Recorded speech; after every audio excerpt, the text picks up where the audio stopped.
think so, he said. I'm going to call to order the Commissioners' meeting of December 22nd, 2020, and we are starting at 9:10. Would you all join me in the Pledge of Allegiance?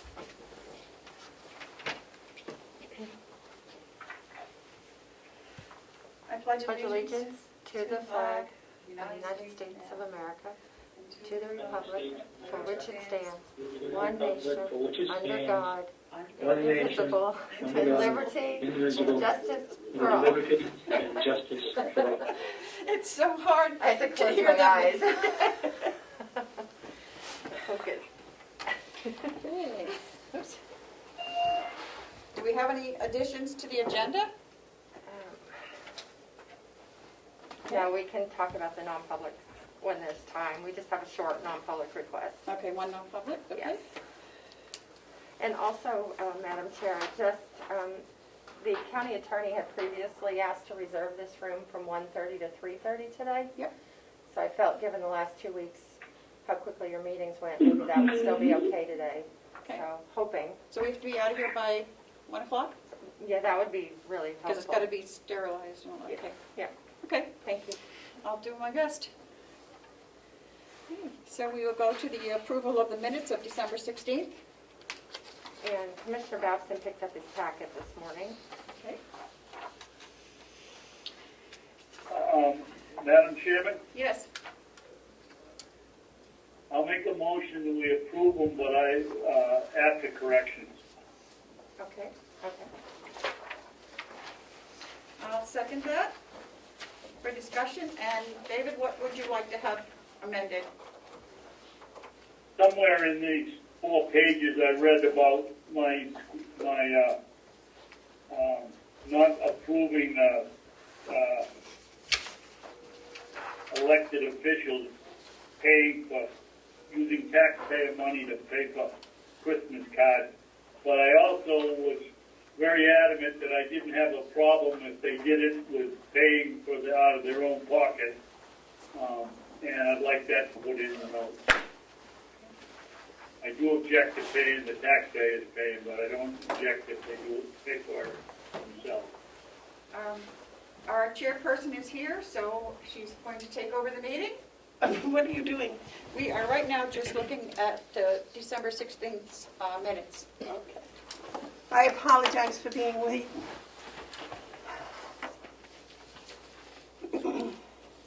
Is there any more discussion on the December 16th minutes? Melissa, you're going to make that Who's addition going for to make David? that? Yes, I can add a sentence on page 3 that Commissioner Babson does not object to the individuals paying for the Christmas cards themselves. Would that be sufficient, David? I don't know if you can hear me. Yes, there was no mention of it in the minutes, and I made my point 2 or 3 times last week that they pay for it themselves, as I understand the Registry of Deeds did. I don't have any problem at all. Is there any further discussion? I'll wait a motion to accept them. I'll make that motion. Do I have a second? We already had the motion before you got here, and it was seconded. Oh, okay. Sorry. That's right. Madam Chair, we do have to do roll call since you have a commissioner on Zoom. Just a reminder. Okay. All those in favor of accepting the minutes as corrected for December 16th, say aye. Aye. Aye. Aye. All right. I guess that requires a roll call vote. Is that what you were trying to tell me? I was, because you have a member on Zoom. Yes. Okay. So, Commissioner Babson said yes? I said yes. Yes. Okay, thank you. We'll get it Madam right. Chairman, Yes, sir. since we're so concerned about the law these days, you're supposed to say who's on remote that's on the committee that's not there. Sorry. That was my fault, David. Go ahead. Okay. So we are on Zoom. We have David Babson, Commissioner at Home, on Zoom, and Terry McCarthy, Commissioner, and Amanda and to be our commissioner here at the county.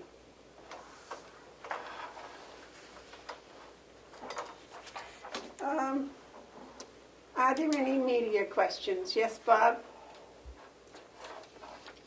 Hi, good morning, Commissioners. I have a very important event that I have to attend at 9:30, so if by chance you don't get to me by then, I'm going to have to skip out and come back. It's not your funeral, is it? No. We're having a phone. No. I hope I wouldn't be late for that. No, we're having a phone transition from copper to fiber this morning, and I have to meet all the phone personnel at 9:30. Okay, Bob, you're here Madam Chair? for the fiber optic upgrade contract approval. Is that what you're here for? Yeah. Excuse me? Yes, I am. If the other two commissioners have no objection, I would like to move right to that right now so that Bob can make his appointment. Yes, David? Just quickly, when I called in this morning, the answering machine still asks for the directs you to the county administrator, Bob, and I don't know whether that's something we can take off or whether the referee has to do it. I'd probably defer that to him, but I need to know. I need a detailed email so I know exactly what to ask him to do. Well, when it goes through the menu and it says this person, that person, the one of the choices is the county administrator, which we haven't had for 9 months.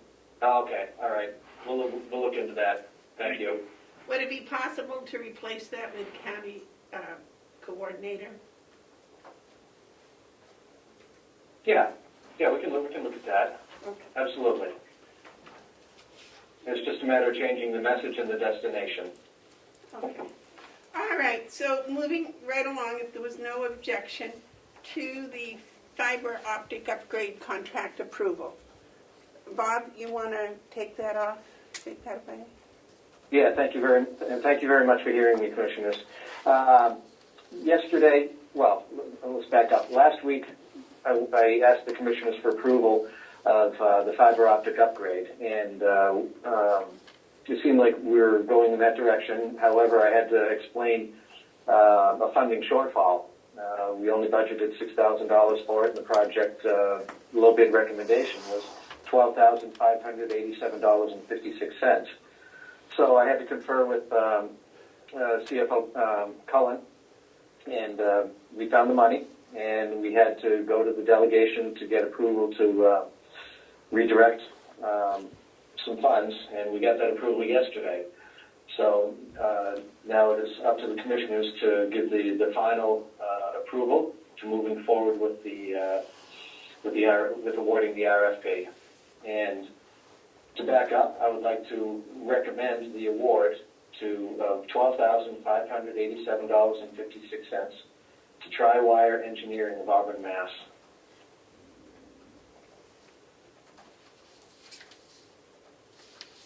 And why? I'll make that motion. They were all bids there were 3 bids received. Between the high bid and the low bid, there was a difference of $800. That was probably the tightest that I've ever seen a bid come through. I was really pleased to see that. So with all things being equal, the 3 bids were looked over by both John and myself. John primarily because this is essentially his project. I'm just kind of orchestrating this RFP. John liked what Tri-Wire offered. Essentially it was the same as everybody else, but all things being oranges for oranges, apples for apples, Tri-Wire Engineering had the best price. And we see no reason to go with any other bid. All right. David, you wanted to make a motion? Yes, I thought we'd make the motion and then add the regular thing to do is make the motion and have the discussion. We sort of reversed it here. But I'll still make the motion and then we accept, what is the figure, Bob? 12,000 what? $12,587.56. Okay, I'll make the motion that we give the fiber optic contract, construction contract to Tri-Wire Correct. Tri-wire. of Hudson, Mass, Auburn. Mass, for not to exceed $12,587.66. 56. 50? Yeah, 56. Okay.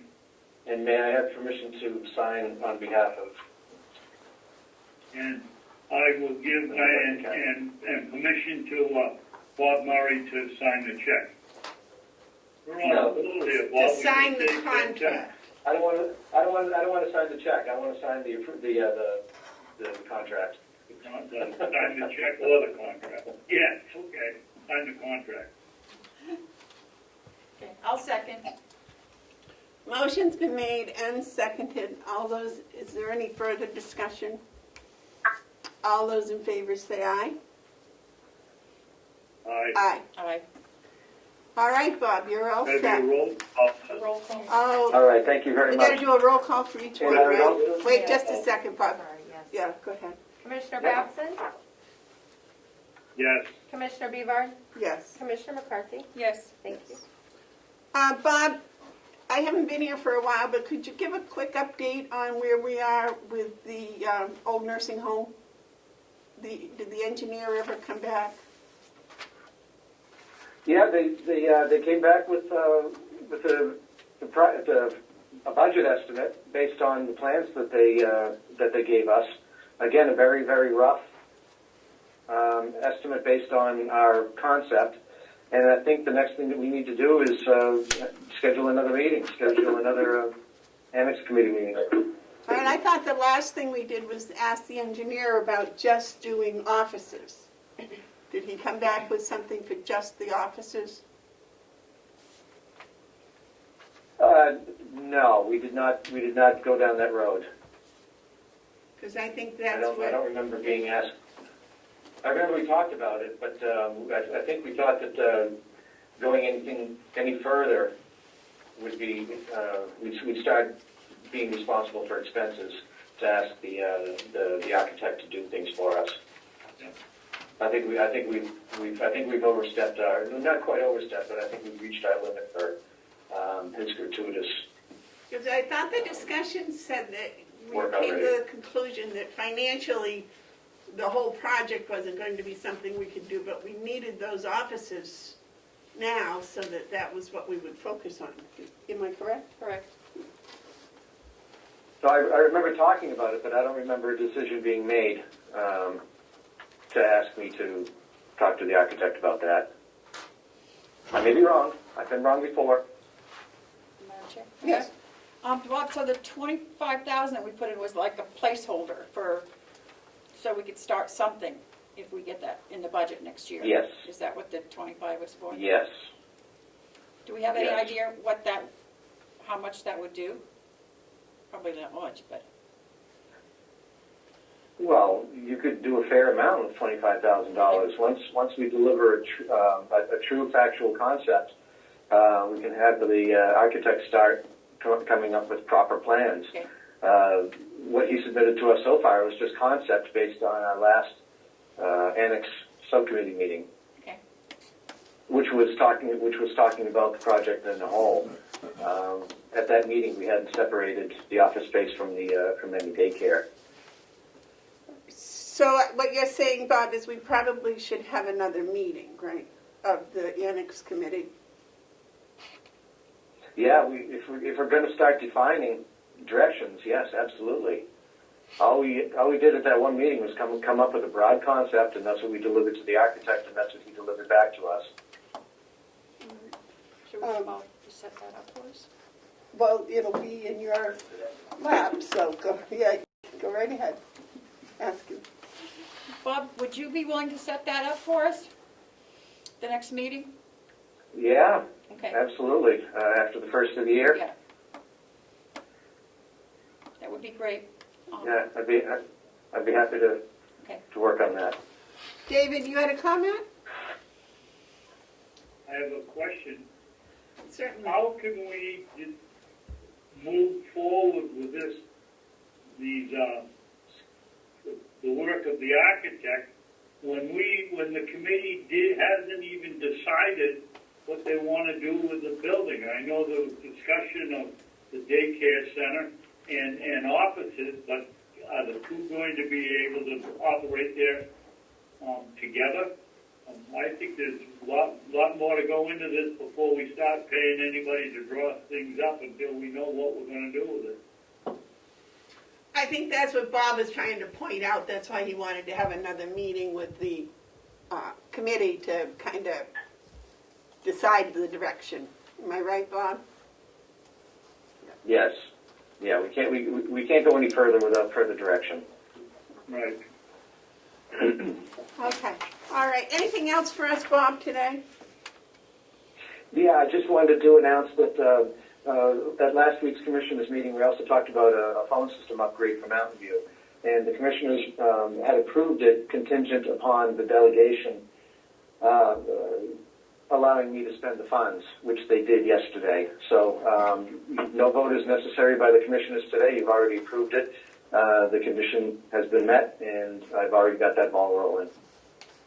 Thank you for that. Anything else? All right. No, that's it. Thank you very much for hearing me on short notice.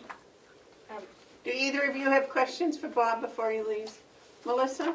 I just wanted to make sure that the phone interruption at 10:30 won't affect our meeting, Bob.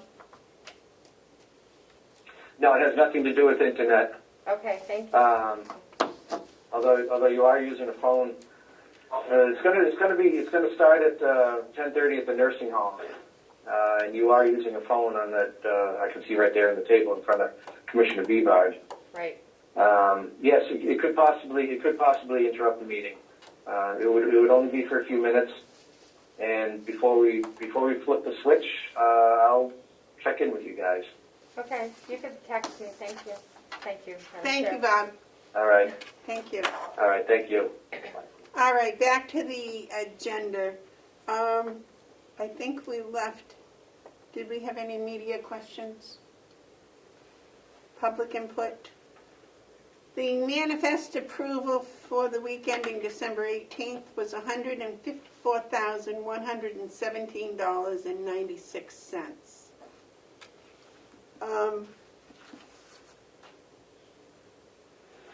Is Sheriff Riccardi coming? I expected him this morning. Maybe he's just running a few minutes late. I'll text him and make sure. You want me to go get him, or you want to check? I'll just text him. Thank you. All right, so moving on to the dining cart bid recommendations. Good morning. How are you today?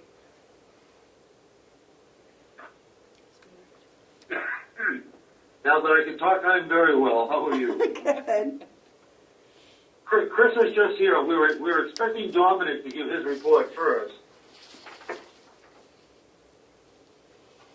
Look, let me get Chris down here. Unless you're going to have your department head report first. No, he seems to be running a few minutes late, so. Let me get Chris.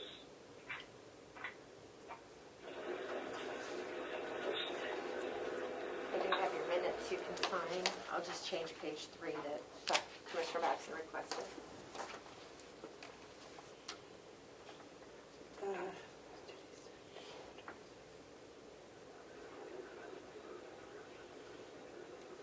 Now, I was not present, Oh, okay. so I just write absent. You can, or you can sign them. You voted to approve them. You reviewed them. I shouldn't I have. think they are ready. It's your choice. I'm going to go track him down and be right back. Well, let's scoot on down here. I took care of the fiber optics. I don't really have anything quick. Excuse me? The other items aren't really quick. I don't There you go. know. Thank you.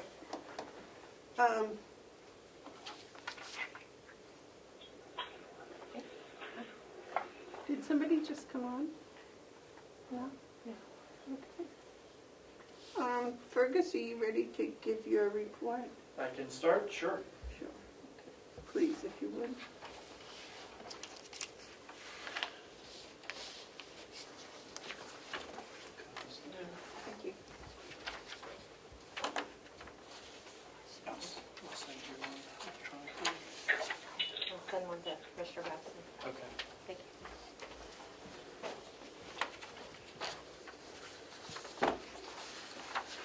All right. So later on, we'll be addressing 8 encumbrance requests, so those you have ahead of you sometime today. We also prepped the line item transfers that were addressed yesterday. Let me start then with revenue, which is some good news. So town tax bills were due last week. On Friday, I sent you an update spreadsheet, which my colleagues Laura and Kathy had helped prepare. So at this point, we're only out 2 towns. So everyone came in last week. At least one town was late, came in yesterday. The only towns that are not sent in their property tax contribution are Bartlett and Hart's Location. But we have, over $16 million in revenue that arrived in most of that in the last 7 days. So that is good news. I'm not sure what you want to do about the 2 towns that are late, but I wanted to bring that to your attention. We could wait and see, or we could contact them. Usually there is a late fee. David, you had a comment? Calling on me? Yes, David. Yes, if they're late past the 17th, I think we should charge them interest. Joe, you don't have a comment? It isn't like they have to fly across the ocean to give us the check. Joe? He's muted. Joe, you're muted. You've muted, Joe. Can you hear me, Commissioner? Yes. Yes. Yes. Yes. I believe there is 2 towns, as mentioned, Bartlett and Hales Location, and we were looking into what the penalty would be to them, and I do believe they should be charged a penalty, so we will follow up on that. Is it Hales or I'm sorry, Hart? it's Harts, not Harts. Hales paid theirs early. Hearts. Yes. And so the 2 towns are the ones that I mentioned, Harts and Bartlett. Typically, Bartlett walks in with a check the day it's due, but I don't know what happened. Sorry, Commissioner Betts, I can't hear you. Probably still walking. Well, the day they were due was the snowstorm day, for what it's worth. I do notice that it looks like Howie's colleague Chris is with them, in case you want to Okay. revert to that. Okay. All right. So just to finish up, Madam Chair, Yes, Joe. we will check the RSAs on that, on the penalty. Okay.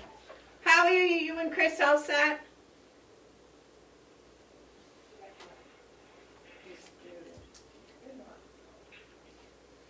Howie's muted. Madam Chairman, is somebody talking or there's some feedback here? I think it was Joe. Oh, I guess. Howie, you're muted. Howie, you're muted. Melissa, did you mute him? No, No, he was. there he That is. should be better. He's All on. right, Thank let's you. go. Good morning, Commissioners. Good morning, morning, Chris. How are you? How are we? That's a good question. I hope everybody's doing well. Happy holidays. You too. So we're here to discuss the 3 quotes for the meal delivery carts. Yes, and you have a preference? Yes, I think as I've eliminated Kittredge, number one because of the high price, and secondly because it's not the model that I prefer. Supplies on the fly, though we do a lot of business with them, they still were not the lowest bidder. So I would like to go with Douglas. It's the model that I would prefer because it's compatible with all of the Dynex equipment that we use, and it is $1,200 cheaper than Supplies on the Fly, and it's under what we budgeted, so that's great. And what was the amount, Chris, for Douglas? $29,465.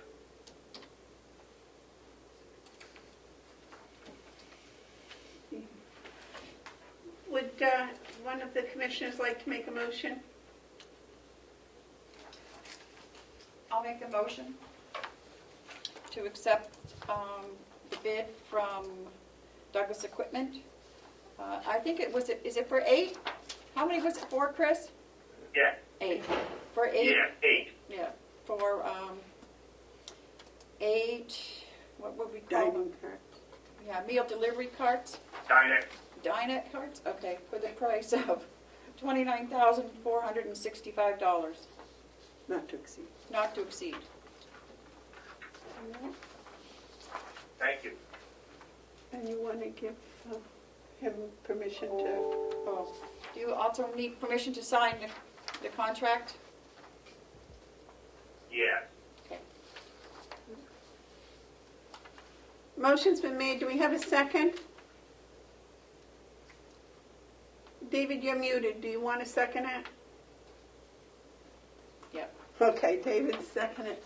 Roll call vote, the motion's been made and seconded, is there any Yes, I further? do. Is there any further discussion? Roll call vote, please. All those in Yes. favor say aye. Commissioner Babson? Yes. Commissioner Yes. Bevard? Discussion. Yes. Oh, Discussion. yes, David. May I ask Chris a question, please? Certainly, Madam Chairman, may I ask Chris a question? certainly. Thank you. Chris, this Douglas equipment, is this exactly the same unit that supplies on the fly quoted on? Yes, exactly the same. And are the units that we've had No, before? these are much more upgraded. They're a lot more lightweight and ergonomic. We have some archaic 10-year-old stainless steel seats that we use now, that we've had since the building was built. And how much of a problem is, what do they call them, bumpers and cushions or something like that on these units? I would think steering those around the nursing home and banging into things, they'd be very important. And are they included in the ones we're bidding on? We're going to. Yes, sir, they are. Thank you. Is there any further discussion? All those in favor will do a roll call. Say aye. Melissa? Commissioner Babson? Yes. Commissioner Bevard? Yes. Commissioner McCarthy? Yes. Thank you. All right, Chris, go buy your dining carts. Thank you. Happy holidays and Happy New Year. Happy holidays to Thank you. you, Chris. Thank you. Thank you, Commissioner. Anything else for us, Howie, today? Nope, that's all we have, except for, I believe in non-public, we have something coming up. Okay. We'll see you then. A follow-up from last week. Okay, we'll See see. you then. All righty. Fergus, back to your report. Yep. So I did also just want to note that on those, that revenue, Laura was successfully able to make a couple of remote deposits last week. So she's got equipment. She's been trained up on how to do it. So that's an example of some cross-training working out. So that's a good thing. Next thing I wanted to bring your attention to was the spreadsheet about potential MVC bond refinancing. So this was also in the materials that I sent you on Friday. Yes. So as I continue to explore whether this might be worth pursuing, so this is my draft of what potential savings might be if we were to retire our existing bond, which still has 10 years to run, and replaced it with a new bond. And if we were able to do that at a fixed 2% rate, and I do not know if we could do that, but this is what the potential savings would be over the remaining 10 years of the bond. Looks like about $1.1 million over 10 years, and with six-figure savings in each of the next 6 years. So I've been in touch with Bond Counsel to at least continue to process the discussion about exploring whether this is possible. We don't know yet, but it certainly seems to be worth continuing to explore and pursue. So my intent is to come before the Commission and the delegation sometime, probably a month or so from now, with a proposal for their consideration once we figure out what the mechanics of that would be. we have existing 10 separate one-year bonds which were sold. So this would, retiring would probably mean needing to buy those back. We believe that that's possible because we're 10 years into the original understanding, but that also might not be true. So I just wanted to sketch that out. Again, the initial look suggests that this is at least worth spending some time and energy looking into. Any questions on that? Just an FYI, someplace in the back of my memory, I remember hearing about a penalty if we did something early. Now, whether the 10 years is the cutoff for the penalty or not, I don't know. Yeah. Joe, are you familiar with that? You're muted. Joe, you're muted. Can you hear me now? Yes. Yes. Yes. Madam Chair, if I may, Fergus and I have talked about this, and we still are unable to find the actual original bond documents. It may be a fact that there won't be a penalty because it is over 10 years or at the 10-year mark. However, I do want to confirm that before we get too far down the road. It is clear to me there will be some sort of a savings, but we don't know what or if that penalty might be, so we need to get that investigated before we get too far. And we need to get copies of the original bond documents to go through it. As I understand it, it's a big, thick package, and by thick, I mean like this. I suspect it may very well be in the archives in the vault, but that's going to take somebody going in there to dig through, and I'd be happy to do that next time I'm down there if I have a little time. Did you contact, yeah. Oh, yes, thank you. Yes, Commissioner Babson, I think, and the commissioners have made that recommendation. And I did reach out to Chip Albee, was able to reach him last week on Wednesday, whichever day the meeting was. Had a really positive conversation with him. One thing I was hoping is that he might have copies of these documents that we can't find. And he does not think he does, but he did say he would take a look. But it was a really positive conversation. He raised no specific memories about the penalty. He did think there might have been a 10-year penalty clause, but he wasn't certain. And continues to be available as a resource if we need to have another conversation with him. Because he was treasurer, and assistant treasurer here, so I was just thinking he might have some insight into that. Yep. The bond, people didn't have it on record? Well, they may. So our contact at Vine Millimet is also reaching out to their financial planner, I think she said, who was involved with it. So we're still trying to track down some of this basic information. What I have is an original amortization schedule. That's what breaks out the individual bonds and shows them at not variable rates, but each bond at its own unique rate. Right. So that's what I based this off of. And again, my preliminary thought is, even if there were a penalty, it may well be worth paying if we're able to refinance at a significantly lower rate. We don't know yet, so too early to tell.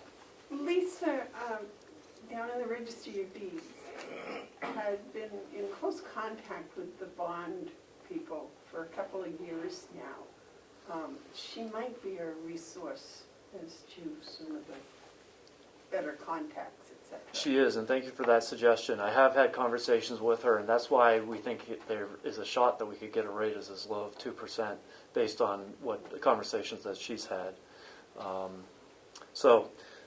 Continues to be something that's developing, but we're going to continue to put some energy into tracking down this and, again, get to the point where there's a proposal with facts for people to consider. Joe, you had a comment? Yes, thank you, Madam Chair. I too have talked with Lisa.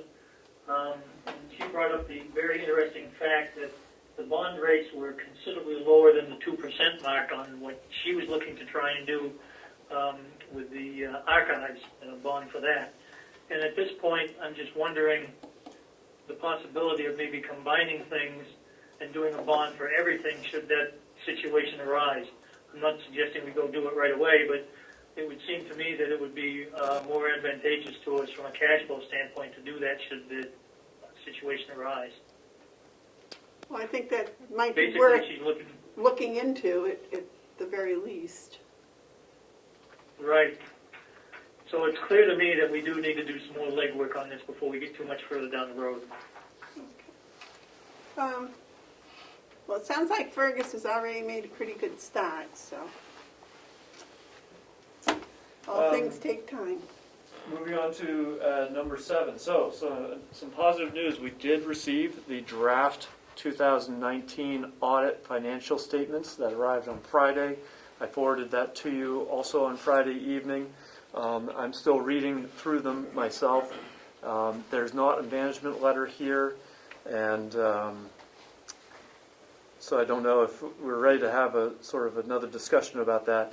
I did want to ask whether what you've done in the past, is it something where we would invite the auditors to give a presentation and summary before both the commission and the delegation, perhaps in the coming weeks, or how you'd like to proceed on things like that? Generally, in the past, what we've done is we've gotten the initial one, such as this, and then gone through it, and if there were no objections, we approved it, and it became the official one. And if there were something that we needed, we talked with them and they added to it or took it away or whatever, altered it. That's about all we did, wasn't it, David? Yes. So I went through it. I did not see anything that put up any red flags for me. I don't know if you had time to read it. I went through it, and now I'm in the process of going through it again so I can better understand it all. David, have you gone through it? Yes, David. Yes, well, briefly, but I have a couple of questions that I don't understand that I'd like to ask first. Well, go ahead, because they're probably All right. ones that more than more than just you probably has that same question. Why on page 8 at the top, it's wonderful that we underspent the appropriations by $2.2 million, but the next line, we use fund balance as a funding source. My recollection is that we took $2 million out of the unfunded balance. Why the odd number? Yeah, you're correct. It lists 2,208,342 as that number. I guess I would have to do some more research on exactly how much you appropriated back in 2018 for 2019, or I guess it would have been early 2019 that you probably would have made that decision, based on whatever the fund balance had been at the end of 2018. I don't know the answer to that. I'd have to do some work. This is obviously going to be a consideration too in the coming weeks as the delegation considers whether to go for that fund balance as a source for balancing next year's budget. Well, what happened last year was the reason for the strange number is that was exactly the number that would keep taxes the same without increasing taxes. And that's why that amount was taken for the fund balance. And that's what they have done in the past, is use the fund balance. After all, it is the taxpayers' money. And we do have a policy for fund balance. I believe it's 7%, but I'm not 100% sure. But the county has its own range. Excuse me? What, David? I think it's a range. I think it's a range in the policy, 7 to 15 or 7 to 12, something like that. I think that's the DRA policy, but I think that you and I and Mark came up with a set percentage, I thought. But maybe you're right. It could be a range. Joe? He's muted. You're muted. Mute him. The background noise. Yes, I do believe it is in a range. I would have to verify that to be sure, but I think Commissioner Batson is right. I think the minimum is around 7%, and for some reason I think it's matched at 12% is what the county said. DRA recommends a little bit higher on the upper end of it, but I think that's what we always tried to maintain. Yeah, well, On the, I'm sorry, I was gonna say, on the, Melissa can bring report. that up. I am right now. right, I'll point out that I had this in one of my reports in the last couple of weeks, what that range is. The DRA range, but not the county range. If the county has a separate policy, I wasn't aware of it, but this came up with the last delegation meeting and was included in my reports in the last couple of weeks. Well, that's what we're saying, is the county has one, and Melissa will bring it up for us. Yes, Joe? Thank you, Madam Chair. I wasn't quite finished, that's okay. On the actual audit report, I've been through it once, and I too am going through it a second time. I do think there's a couple of minor details that probably we should bring up, but I'm not ready to do that just yet. So probably we should wait until at least next Wednesday to approve it. That would give everybody more time to go over it. Agreed. Agree. I don't want the delegation to believe that we're dragging our feet, but I do want to make sure that we're comfortable with it. Okay. Would it be appropriate Madam to, Chairman? Yes, Dave, excuse me, wait just a minute, Dave. Yes, Fergus? would it be appropriate to share the draft with members of the delegation No. at this time? No, no. Not until the commissioners have it corrected in the way we want it, yeah. Yes, David? Madam Chairman, I believe, and I could be wrong, last year we put it out and noted that it was a draft and it might change, but it gave people at least the opportunity to look at it, because most people want to know what the surplus or undesignated fund is, and we were not going to be missed that by much. I think we should put it on the webpage and note that it's a draft and it may change.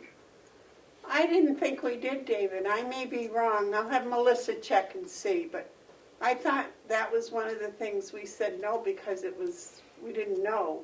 And, you know, because that fund balance can change if there's something that they weren't aware of that occurred. But I'll have Melissa check and see if it was put on the website last year. So that may be subject to. Madam Chair, I am sending out the fund balance policy to everyone right now, to the commissioners and treasurer and the CFO. Okay, fine. It's thank you. 8 to 15%. I thought that was Is something like that that. signed by Mark and David and I? It is signed, no. It's a 20, oh, I'm sorry. Looks like it was updated in August of 2018, and it's signed, that doesn't make any sense. Yeah. The that's signature is Commissioner Sorensen, Babson, and Algren, No, so. but then it says it was revised on 8/1, but the 8/1 isn't in the policy book. Yeah, there is an 8-1 revision, and that I think was a solid number. Okay, I'll have to find a copy of the new one. Fergus, would it be all right if we put this on hold? Oh, yeah, no, I We'll think- do Dominic's report. Yep, absolutely. Okay. Would you join us, Sheriff, please? I mean, I can take my mask off if I do. Good morning, sir. Morning, how are you? I am well. How are you? Good. How'd you do with the storm last week? We did all right. Some of the travelers did not do so well, but Kept you a little yeah, busy, did yeah, it it was not? a busy day. All right, you are here to give us your, I don't know, every other month report or something. Kind of sort of, yeah. The main thing was I do need permission from the commission to go ahead and supply that federal seizure account balance report, which was for 2019. And then I guess there was one vote that wanted to hold it up. I think I've cleared up the reason for that as far as Commissioner Babson's questions about it. Carrie, you'll have to because I'm I not. thought we already voted on that, and I didn't, Fergus, isn't that what I signed? This was something that's going to be electronically signed. Right. And Commissioner Babson had reservations about Right. approving it without asking some questions of the Okay. sheriff. David, did you get your questions answered? What's he doing? Playing with a fan. There's the wood stove.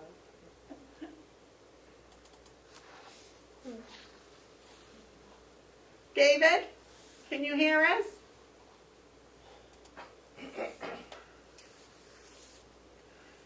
Did you get your answers to your questions that you had for the sheriff?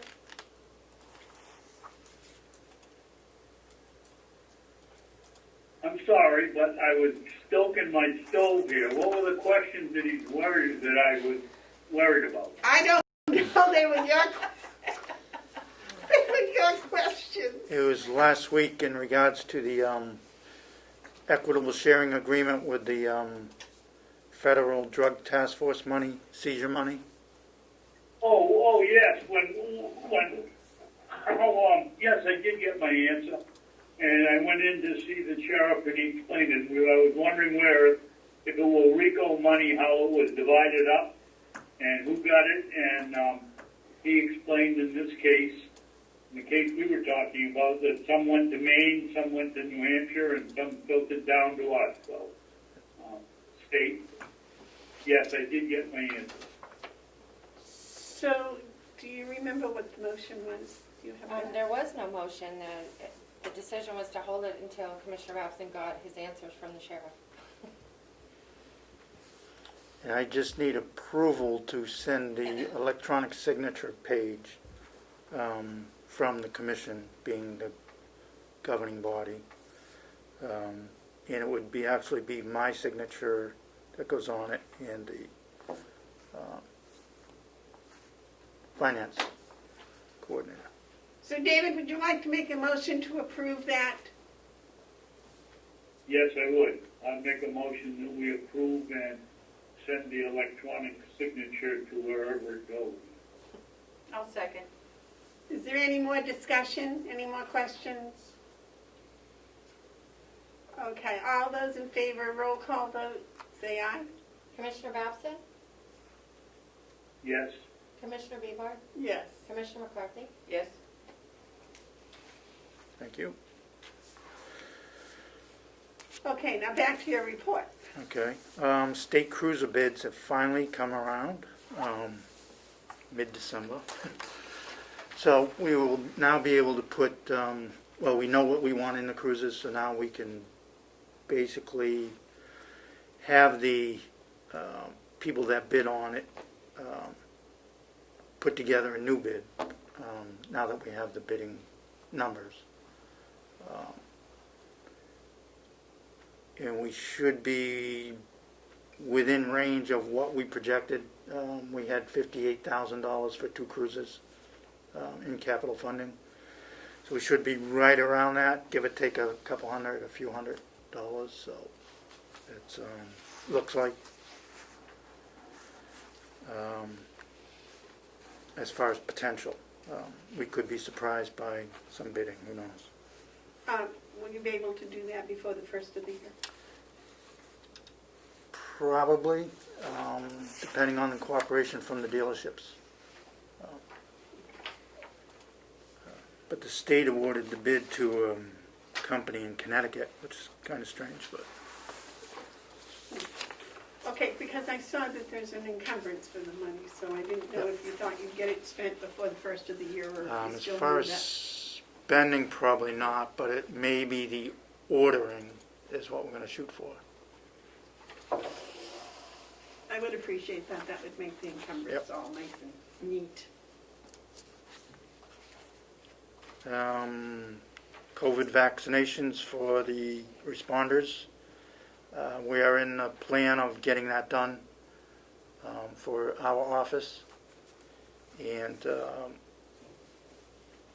we'll see who they include. I did put names in for all the dispatchers and bailiffs. I feel as though they're just as important as the people on the road, because we certainly cannot fill their slots if they should catch it through third parties or whatever. So they're as vital as we are. So that, I believe, should be happening within the next month, if not sooner. as far as just getting the logistics down for that. Dispatch opening, we still have one. I will contact the person that was interested in the past. I had offered it in-house, so that's, dates are cleared by now, so we'll go outside. As far as Is that the only vacancy you have is one? Yes, yes. At this point. So as far as that goes, we're doing the day-to-day stuff that we need to do and go from there. See what Are you delivering as many court papers as previous years? No, those have gone down throughout the last few years. I'm not sure if it's because the electronic filing. That shouldn't make papers disappear, so I'm not sure it is that. I think it's just, I don't know, lawsuits have become less, or not sure. So I think once maybe these things get lifted with the COVID restrictions and the landlord-tenant issues, that we probably will see a snowball effect of the landlord-tenant eviction processes come through. Some of those are getting held up during the COVID process.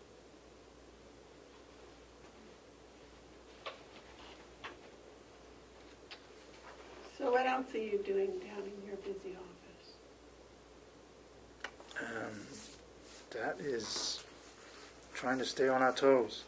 Are your towers finished though? What's that? Are the towers all finished and working? We're working on the third phase of the grant at this point, the $540,000 grant. That is still in the works. The second process is done. Reimbursements are going to be requested, so we should see those roll in the first quarter of next year, hopefully.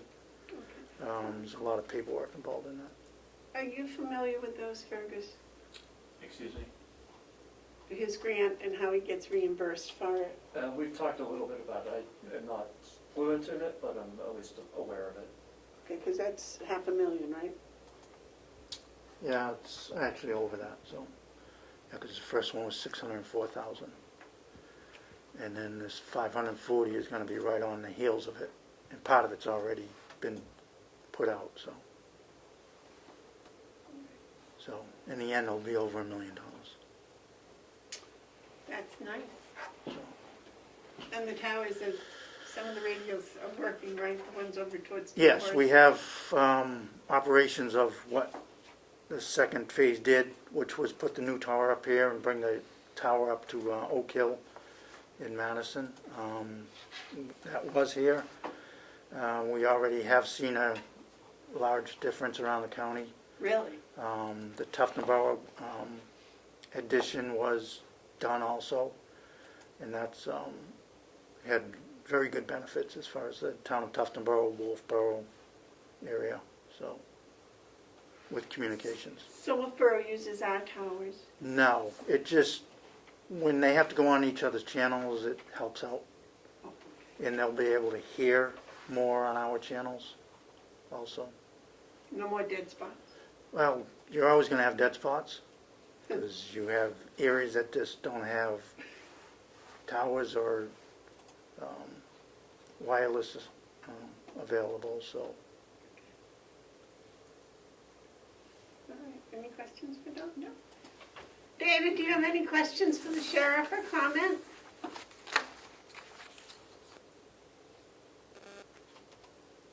I guess that's a no. Thank you. Thank you very No, much. no, I don't. Have a lovely holiday, All right, you also. and good luck with your vehicles. Thank you. Okay, I'm sorry, that should be the end of the interruptions. That's fine. Greg. Item number 8, I just wanted to remind everybody that we have this 53 payrolls issue Okay, it is going to impact all of our payroll lines. That will be reflected in our end-of-year snapshot, which I hope to get to people in the first week in January. It probably is going to mean that a lot of those lines are going to appear to be overspent. And given that we don't have the audit information that we need, we're going to be carrying that for a little while, and we'll have to revisit it in January. The delegation is aware of this, so I just wanted to remind everybody that that's going to happen over the next couple of weeks. What excuse me, what audit information do you need? Well, for example, we don't have accrued payrolls from the first payroll in January of 2020. So we're going to show 53 full payroll runs because even though there were 52 Fridays in 2020, there are going to be 53 checks cut because January 1st falls on a Friday and is a holiday, which means those checks are going to be cut on December 31st. Now, if I am correct, our payroll company does their payroll, when they do their end of the year payroll for us, they don't do January 1st to December 31st. They do the first pay period in January, which is kind of crazy. Because I remember a couple of years ago I was all confused because we couldn't get a January 1st to December 31st number. They just do the whole pay period week. And I thought Kathy had spoken to them about doing the... Accrual basis. Yeah. But they're not, this wouldn't have cured this problem? I mean, typically that would be something which we would do with an auditor, and we would calculate what those accruals would be. Again, it's going to hit 19 separate budgets, and it's going to hit 4 different items within each of those budgets. So Correct. 76 separate lines across the county. So to me, there's not a whole lot of point in trying to calculate the exact impact and do as many as 76 separate line item transfers, which may or may not need to be adjusted next month anyway. So for now, I'm just letting everybody know that this is going to appear to be showing lines that were overspent so that it's not a surprise to anybody.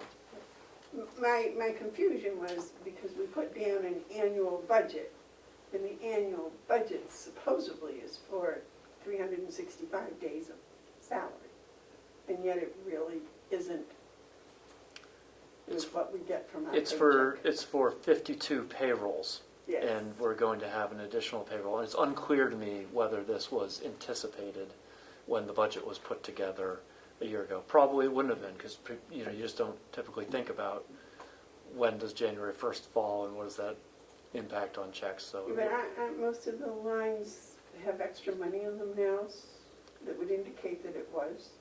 I thought when I looked at the November one, it looked like there was extra money going to be in those salary lines. Some of them will probably end up being okay, but that's going to be coincidental, not as a result of planning or math. It might be because they had vacancies over the course of the year, and others are going to be over. So, okay. So I just again wanted to remind everybody about that issue. And the only other item that I have are the encumbrances, and I don't know if you want to take up those now or if you want to take them up later in your agenda. Might as well do them now. Right.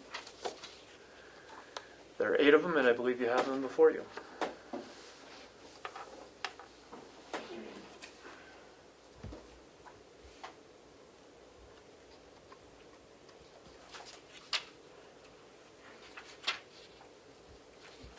You want to go through them one by one, or? I mean, they're all pretty straightforward, I think. So it's up to you how you want to proceed. Well, I think in order to have an encumbrance, it has to have a contract of some sort that's already been started. That's why I was asking Dominic about his cars, if he was going to get those bids in before the first of the year, which he thought he was going to. Remember last year? Last year we had quite a time with the auditor as to what was an encumbrance and what wasn't an encumbrance. Remember Lisa came in, and an encumbrance, I believe, it was determined by the auditor at that time, Melanthon, and he had to be something that was contracted for in this year, but would not be able to be completed or paid for until next year. So they would encumber the money from this year's budget to do it. Now, that's the problem last year, was whether or not an agreement or a contract had been arrived at before the first of the year. Am I correct on that? Correct. It seems to me that was so that's the only thing.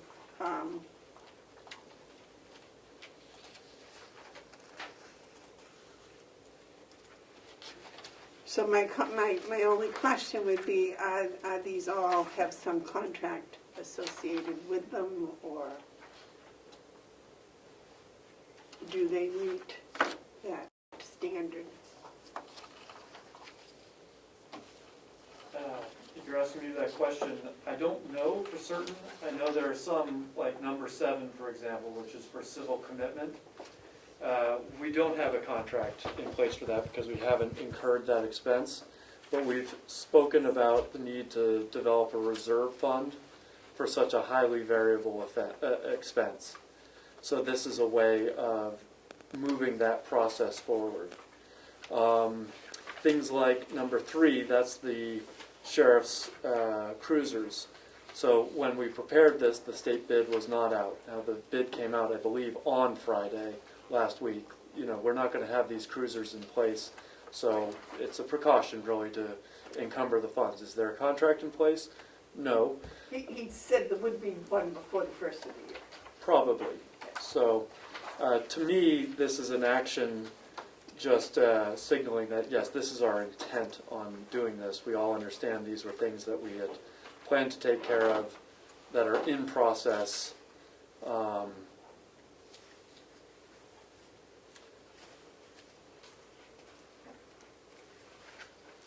So I would assume that Lisa has a contract, but this is just the cleanup of the last of the contract.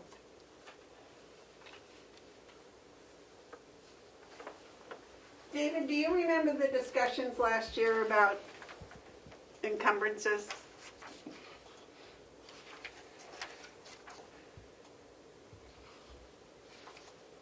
He's muted.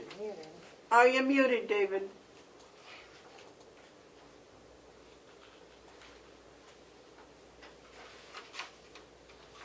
Yes, I do. It had to be something that was going to be purchased in November or December and couldn't be completed until the following year. And that's all I remember. It didn't make any difference when we paid for it. If it was completed then and contracted in December, it showed up as a December expense.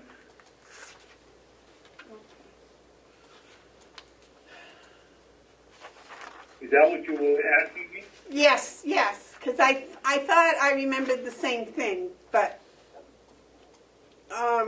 it's like we've already...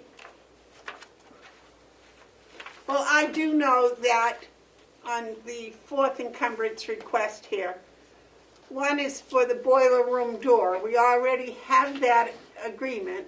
Right. They just haven't gotten to it. And the window in the coordinator's office, also we have the bid, we've got the whole process. So I would think that number 4, it meets all the requirements for an encumbrance. Yes. Right. What I don't remember, Madam Chairman, is whether going out for bid and getting the proposal in constitutes putting the thing in action so you could encumber it. I do The only believe thing I don't remember. I do believe that was included. Yes, yes. I do believe that was included. What? Carrie said she thought that was also what was an encumbrance. If we started the bidding process, Okay. if an I can't remember. RFP. I know it had to be, it seems to me that would be working against itself if it had to be contracted by the end of the year. And how could that be, if it got to the bid process and no farther, how could that be counted as an encumbrance? Why wouldn't that go in next year's budget? Well, I think because the process had already been started. You know, the bids were asked for. Yeah. Okay, so I guess we need a motion on, let's look at the first one, the $250 for the archival records. I know that Lisa had a contract with the company, and I assume this is just the final piece, right? Yep, that's what I would assume. You want to make a motion? Okay, I'll make the motion that we accept the encumbrance request number 2020-01 in the amount of $250 for archival records maintenance. You want to second that, David? Yes. Okay. Discussion. Motion's made and seconded to accept encumbrance 2020-01. Is there any discussion? Yes. David? Okay, what happens if we don't approve this? Is the year over for the registry of deeds? And if we do approve it, can it be added on to this year's purchases? It seems to me it's pretty expensive way to go if you're just going out for $250 worth of records. You got shipping, you got the cost of ordering, you got everything else.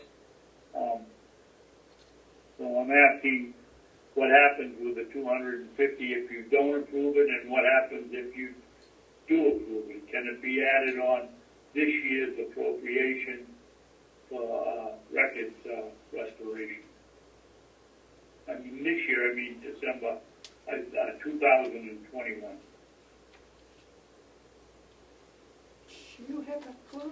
Sure, if say this work got billed and we paid it in middle of January, we would be able to attribute that to this year's budget. No problem, we wouldn't even need this process.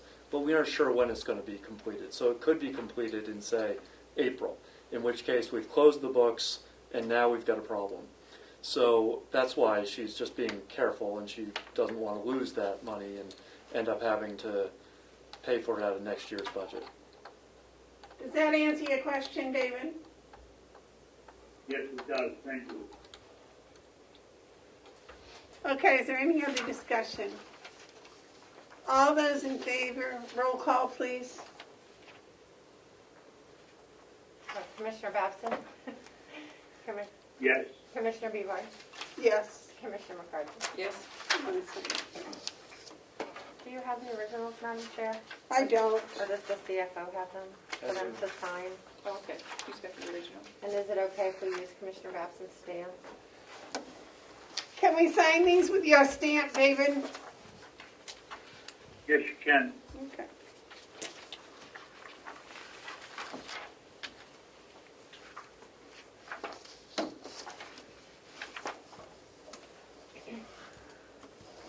Or if you want me to do checks tomorrow, I can sign them when I come in tomorrow. It doesn't make any difference. I would certainly appreciate that, David, if you could do them one more time for me, because I have to get my son to a doctor's appointment shortly after lunch. Just a note that the office Okay, is I'll be probably in going to tomorrow to close do it. tomorrow, The office is closed. so we'll have to make some other arrangements. Well, he can come in. Okay. You know no one else will be here, right, David? Isn't that always the case? You mean the whole place will be empty, right? Yes. No problem. As long as Laura leaves them in the office on my desk, I can get in and do it. Okay. Okay, this number 2. The bus and decals, we've already got a contract on that. Yep, and the ceiling lifts. And the lifts, the concentrators, that's for the O2. Has that been approved, do you know? I don't remember. I believe it has, because Bob Murray had very specific numbers on all of these items. Okay. And I also want to note that you did back in October, you approved an encumbrance on the bus at something like 89,000, and you may want to consider rescinding that vote to replace it with this action, as the final number came in less than what you had previously encumbered. I thought we did away with that encumbrance because he was going to go buy it right then. He went out to bid for it and everything and thought he'd have it before the end of the year. Did we I'm not? sorry, you never rescinded the vote for 85,000. We didn't rescind. You did not. No. So now it. But, Madam Chairman, wasn't there a question with delivery into 2021, and we'd have to pay then, so we'd have to encumber it? That was a couple of weeks ago, but what Fergus is talking about is way back last in September or something. October 7th. October, well, okay. Yep. So,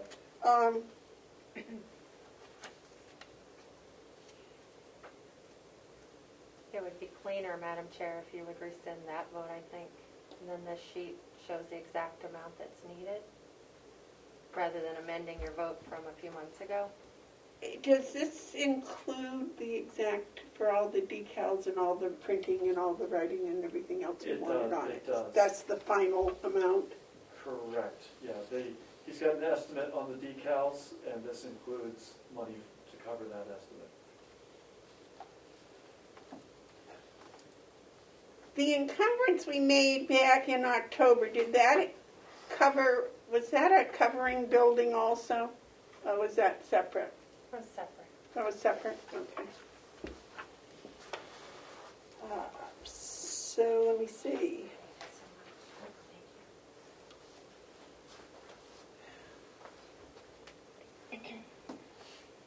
October 7th, Melissa, Yes. for 85,000 85? even? Yes. All right. I'd like to make a motion to rescind the motion we made on October 7th to encumber $85,000 for the bus, so that we can then go forward and do this one. I'll second. Okay, so motion's been made and seconded to rescind the vote we made on October 7th for $85,000 for the bus. Is there any more discussion? Okay, all those in favor, roll call, please. Commissioner Babson? Yes. Commissioner Bevar? Yes. Commissioner McCarthy? Yes. Now I'll take a motion on request 2020-02. I'll make that motion. I'll make that motion. I'll second it. Okay. Motion's been made and seconded to accept encumbrance request 2020-02. Is there any more discussion?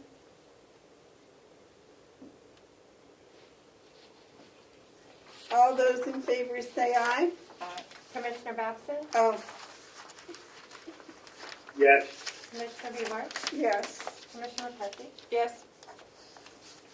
You have the original. Did you give you the packet of original? No.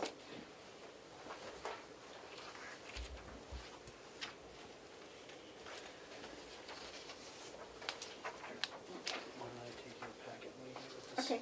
I just want to make sure I don't write on it. No drawing pictures? No.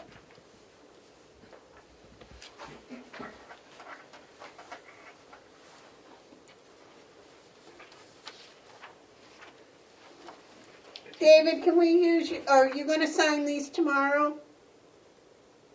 Yes, Okay. if you like. I'll ask Melissa to leave them on your desk. Is that all right? Yes. Okay, Melissa? Okay.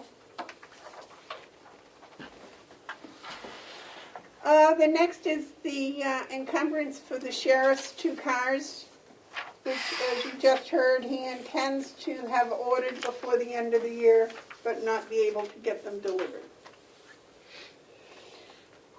I'll make that motion.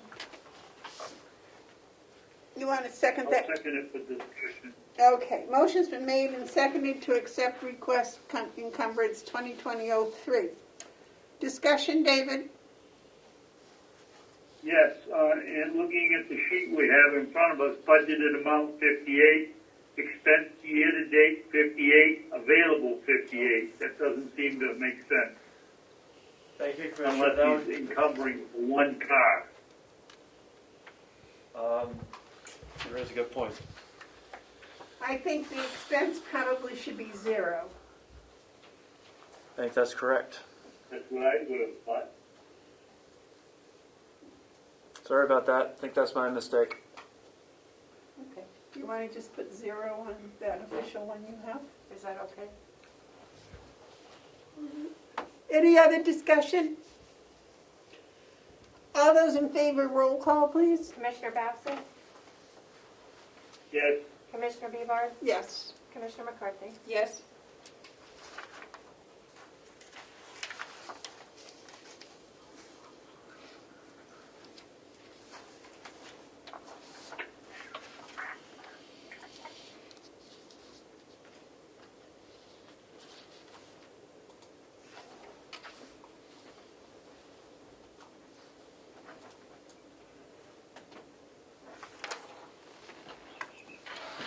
Okay, the next one is for the boiler room door and the window in the coordinator treasurer office.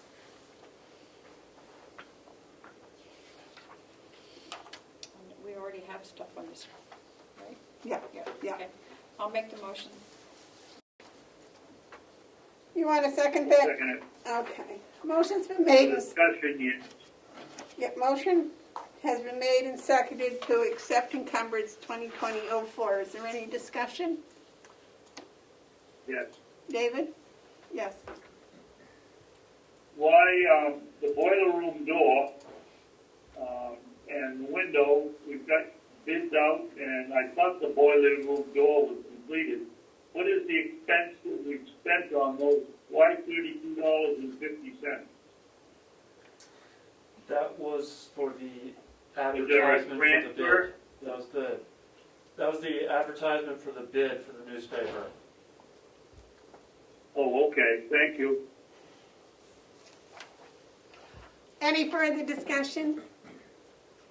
All those in favor, roll call? Commissioner Babson?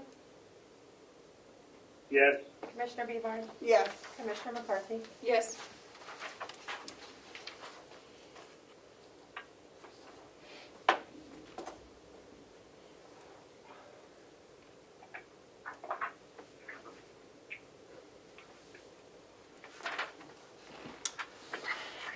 The next is 2020-04. Oh, excuse me, that's the same one we just did. The next one is 2020-05. It's for the document shredding. I don't remember this. I can help a little? Please. Okay. So, Blank, Yep. green.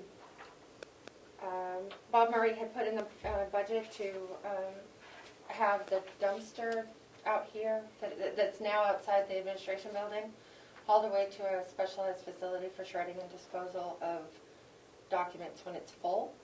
But with so much going on with COVID and so forth, that storage container wasn't moved over here till about 6 weeks ago. So over the course of the winter, we'd like to fill it and have it hauled away. That was in the budget last year? I didn't remember, but Bob did. Yeah. And I trust his memory on these things. Yep, in the facilities budget, yep. It wasn't a capital expense.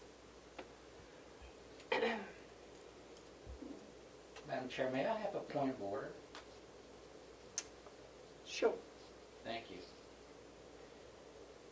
You don't have a records retention policy, but you're collecting documents and getting them ready to go to a shredder. And I didn't hear that you have investigated if the cease and desist order against shredding has been lifted. I would just recommend that you check on that and make sure there's some procedure about those documents that are being shredded. Thank you for my point of order. Madam Chairman, I couldn't tell what Ed was saying. He was saying, first off, we have a cease and desist on shredding order, and he was wondering if that had been lifted. Do you remember that order? That was from a court case 4 or 5 years ago, and I would have thought that it had been lifted by now. Well, one would think, but he suggested we should check and see. Secondly, Okay. I don't know what documents it is that they're shredding. So nothing yet. Nothing yet. I brought forward the record retention policy in hopes that the commissioners would approve that to give us a process for the committee to make sure that we're complying with the rules. So we're not. Could you translate that, Madam Chairman? What? What, David? Could you translate that? I couldn't tell what you Can you hear me? said. Well, she remember she gave us a document retention policy to look at, Yes, yes. and I remember getting it. I don't remember approving it. No, not yet. We held it till you were here. Yep. So I'm hoping to do that today. And I must confess, I probably have not done my homework. Okay. Well, I did bring extra copies today, but. But I'm thinking that was the second point that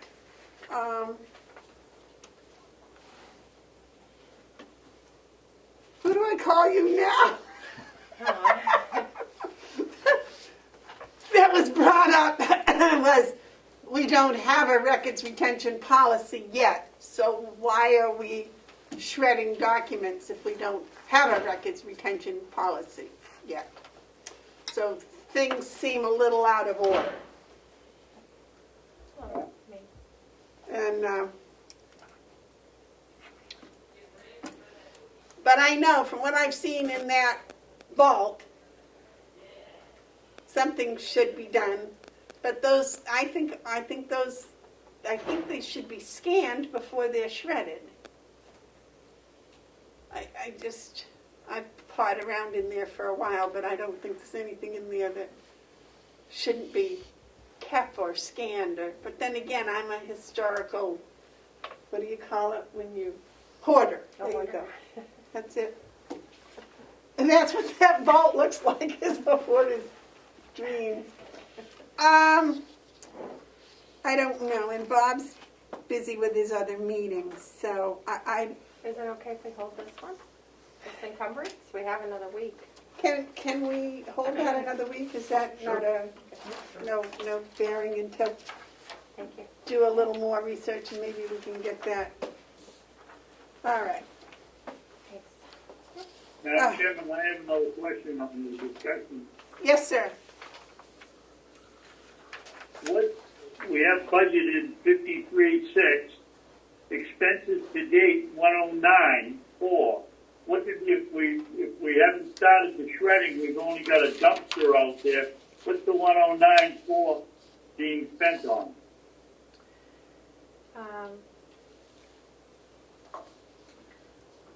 All sorts of stuff. And that's Trash contracted removal. services, so this is just one small part of all of our contracted services. Trash removal's probably in there, the waste management contract, the county-wide, county facilities contracts, whatever we have, generator repair. So it isn't just, the expenses isn't just on shredding that No. we haven't done in, it's for other contracted services. Right, the shredding was only $4,000. Okay. I don't think they've done any shredding or any No. document removal or anything else. Not yet. Does that answer your Now, question? Madam Chairman, Yes. do we have a bid or quote or anything that that it was for $4,000. If it doesn't make any difference if it's in the budget, you can't spend it unless if we're gonna encumber it, it's the stipulations that look to me like they haven't been filled. I'll ask Bob. I think, David, that would be a good reason to postpone it till next week, so we can do some homework and find out exactly what this does involve and what contracts, if any, there are, and that information. Okay. Do you have any objections to waiting for a week? No. Okay. Next one is 2020-06.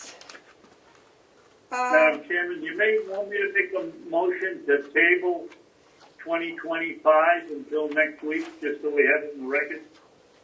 Go right Is ahead. that necessary? If you would like to, go. I'll make a motion. If it makes anything easier, I'll make a motion that we table request 2025 encumbrance for the facilities manager, the document shredding. You want to table it until December 20th? 30th. Yes. 30th, I'm sorry, December 30th. Well, whenever it is. You want a second? I'll second. Discussion? All those in favor say aye. Roll call. Commissioner Babson? Yes. Commissioner Bevar? Yep. Commissioner McCarthy? Yes. Then next is criminal case. They want to encumber $269.82.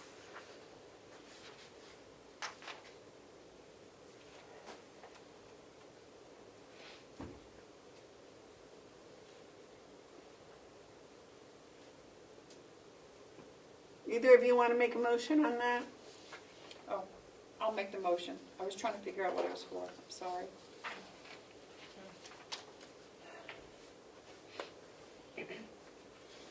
I guess she has a balance of $269.82 she wishes to encumber, in case she needs it. You want to second that, David? Yes. Is there any discussion? Motion's been made and seconded to accept encumbrance request 2020-06. All those in favor, roll call, please. Commissioner Babson? Madam Chairman, Discussion. discussion. Sorry. Yes? Yes. This and the $250 one we had back earlier. What is our procedure to let the commissioners know that the money that's left over or encumbered has been spent for the purpose that we encumbered it for? Let me see.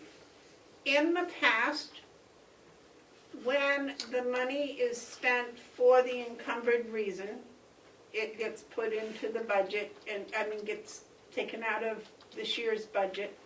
We sign a check for it, etc. If it does not get spent, it is there next fall, next December, and they can ask to re-encumber it, as the jail has on several times for floor work, etc. Or it gets put back into the general fund. Okay, but you didn't answer my question.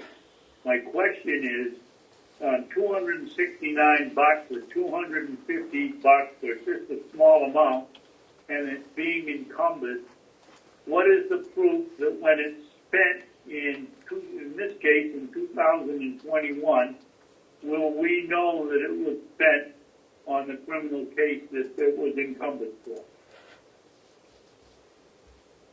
I might be able to offer something here. We sign the check. We have to pay the bill. Yes. So, just like we track the transfers to make sure they actually happen, we have an Excel spreadsheet to start tracking the encumbrances, and so it will have what the, all the details of the encumbrance sheet, the dates that it was approved by the commissioners, and then in the memo section, when something is finalized or spent, like a status column. So we can track I it? can hear it, but I can't understand it. Sorry. It's garbled. She's gonna make a tracking sheet for the encumbrances.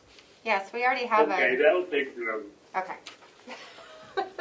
Good, that'll take care of it. We have a tab on our already created spreadsheet that we share, so, yep. So finance can track it, We were doing it last year, right? yes. I'm pretty sure. Yep. That's how we got into some of the problems. Okay, so, any more discussion? All those in favor, roll call, please. Commissioner Babson? Yes, Commissioner Bevard? Yes. Commissioner McCarthy? Yes. Okay, the next one is 2020-07, civil commitment.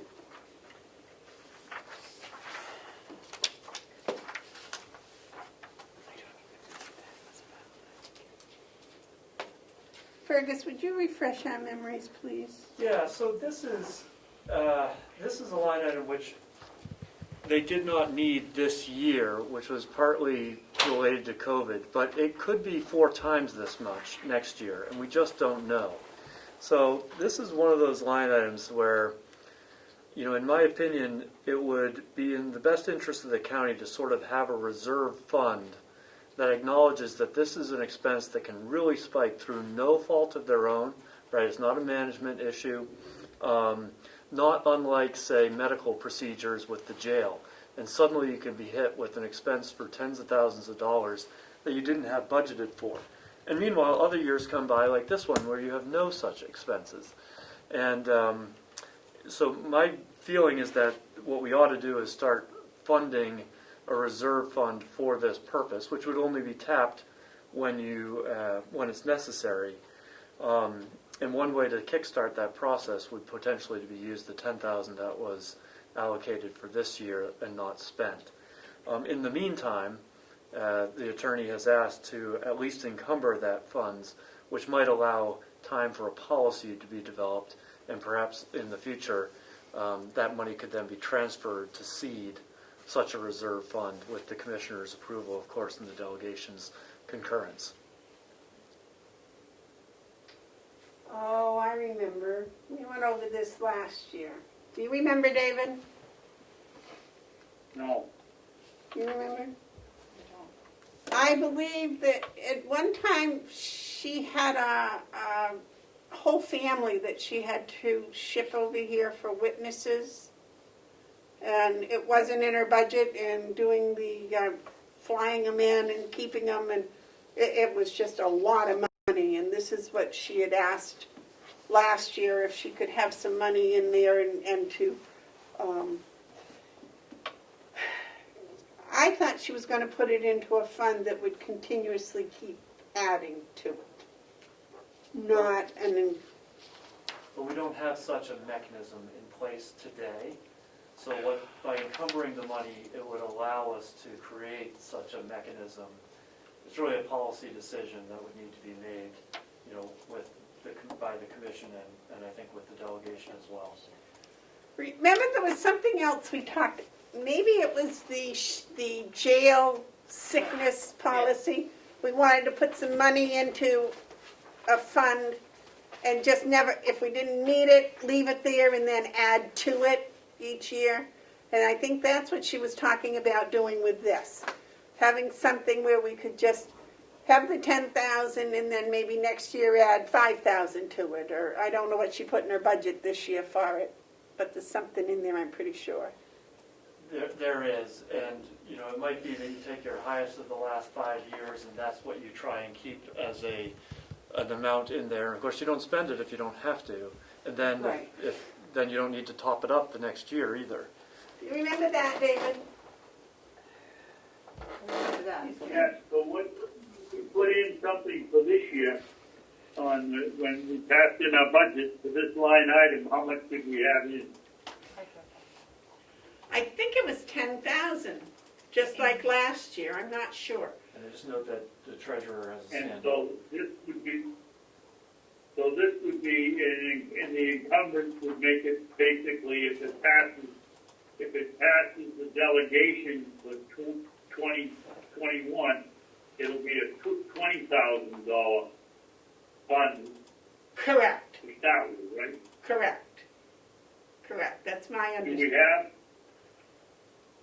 I think if we do this, we ought to have an upside cap so that it just doesn't keep going, out, and then when, in this encumbrance report that I said on the 250 and 269, whatever it was, and we ought to have, if you do this, and now you've got $20,000, I believe that the reserve fund, the delegation has to approve it. But what is our reporting procedure to know that it was legitimately spent for the criminal case? Well, I think Fergus Or brought, any case, or any project we have. I think Fergus brought up the You know, point. when they pave the back parking lot, you can tell it's done, but when it's a criminal case or some other situation, what is our tracking procedure? Well, first, to answer your first question about the cap, I think what Fergus was saying that he thought it was the average of the past 5 years or whatever would be the cap. Secondly, about the tracking, I was going to ask Joe because he has his hand up and I think he had a comment about the tracking. Joe? Thank you, Madam Chair. It wasn't so much about the tracking that I had a question about. It seems to me that the delegation was concerned previously about taking taxpayers' money and putting it in a reserve account. While I think it's an excellent idea to do, I just think that we may have some problems with the delegation trying to get this approved. Because what we're doing is, again, we're taking taxpayers' money and putting it in reserve to be used at a later date. And I think that's going to pose a problem. If I may. As far as tracking goes, I think the thing to do with the tracking is whatever that's quote-unquote earmarked for, if it's moving witnesses or whatever the case may be, that department head has to advise the commissioners in advance of what's going on and what's taking place. Well, and I think it would be tracked with the encumbrances, as Melissa was talking about. All the encumbered money is being tracked as to how and when it's spent. Fergus, you had a comment? I did. What I'm asking you to do today is to hold on to the money for now to allow some time for this discussion to take place. So if the delegation agrees to form a reserve fund, you've got $10,000 to seed it. And if they disagree, well then, another action could be taken that returns that to the general fund. But in the meantime, you haven't lost your $10,000, which could potentially get this process going. Well, and the delegation has nothing to do with encumbrances. Those are ours. So, Sure. I think by encumbering it now, that will give you a whole year to decide how to handle the financing of it. Commissioner McCarthy, it'll be on your shoulders. All right. Well, does anyone want to make a motion on encumbrance request 2020-07? I'll make that motion. Do I have a second, David? No. I'll second it. Is there any more discussion? Yes. David? I'm concerned with the size of the budget this year. If the delegation passes this 2021 budget, this would be a startup fee of $20,000. We've charged the taxpayers and may not use for 2 or 3 years.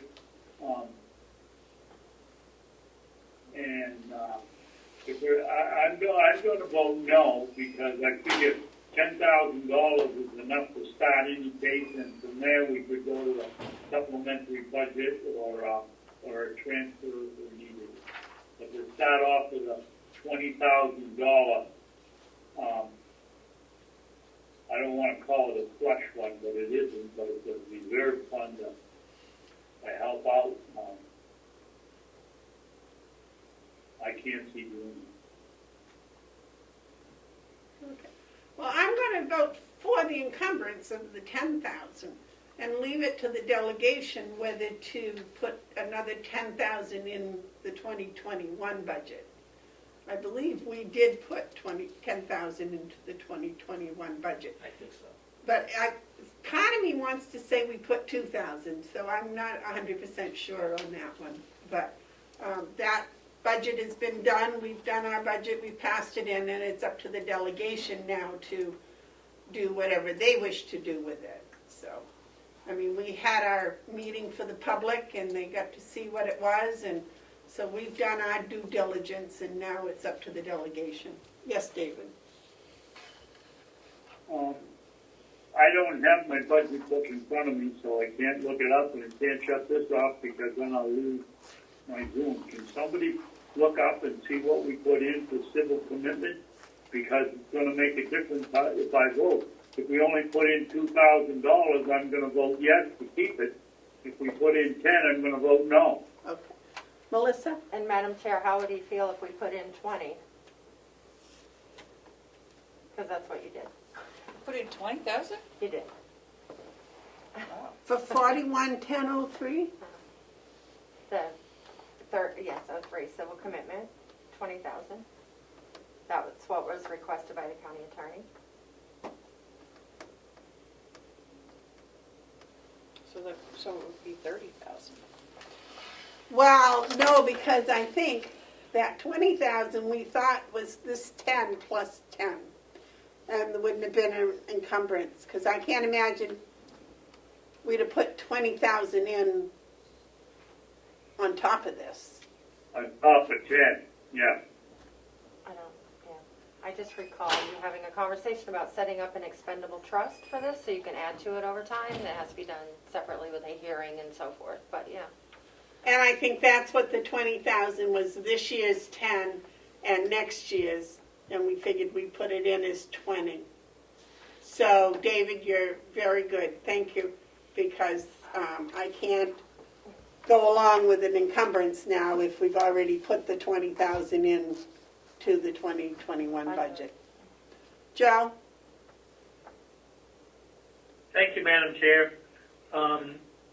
It sounds like that's correct. There's 20,000 already out there. And given the current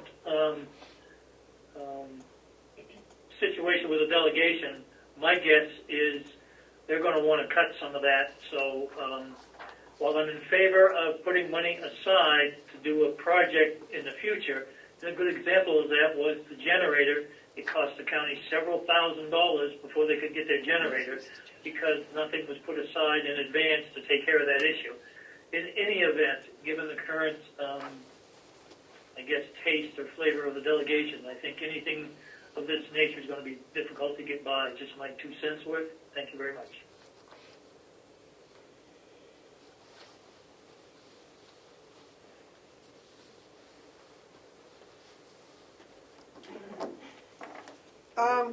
If I may, I'll just point out the delegation could cut that line from 20,000 to 5,000 or to 0. And then you've got nothing, or you've got half of the amount. So it's not that this 10 is being double counted for next year. I believe that the intent is to try and get a reserve of up to about 40,000.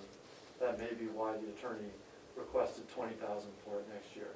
I agree, there's a discussion to be had, a policy discussion, that's going to involve the delegation's opinion on this. But we can't have that today. That's going to happen in the next couple of months. So this just keeps everyone's options open. And of course they can cut it from the budget next year if they want to. Is there any other discussion? Okay, the motion's been made and seconded to accept request 2020-07 encumbrance. All those in favor, roll call vote. Commissioner Babson? You're muted, David.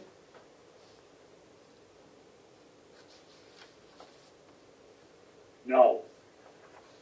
Commissioner Bebar? No. Commissioner McCarthy? No. With hopes that the delegation won't take the full 20 out of the budget.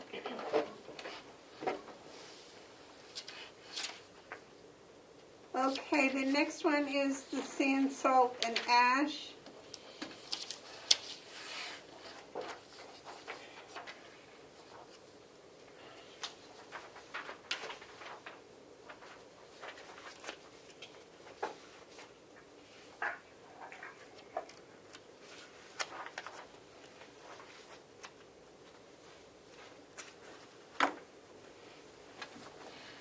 Would anyone like to make a motion on the 2020-08? I'll make the motion. I'll second for discussion. Motion's been made and seconded. Discussion? No, I thought David would certainly have some. Yes. Yes.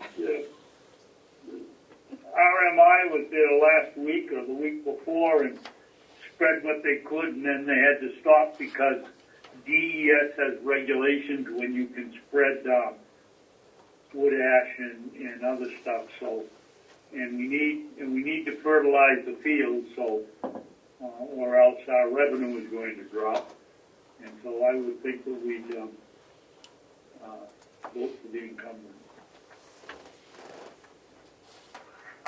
I agree. We budgeted for it. It was approved, and the fields definitely need that application every year. I'm sorry the snow came, but yes, you're right. You can't spread it with 30 inches of snow on the field.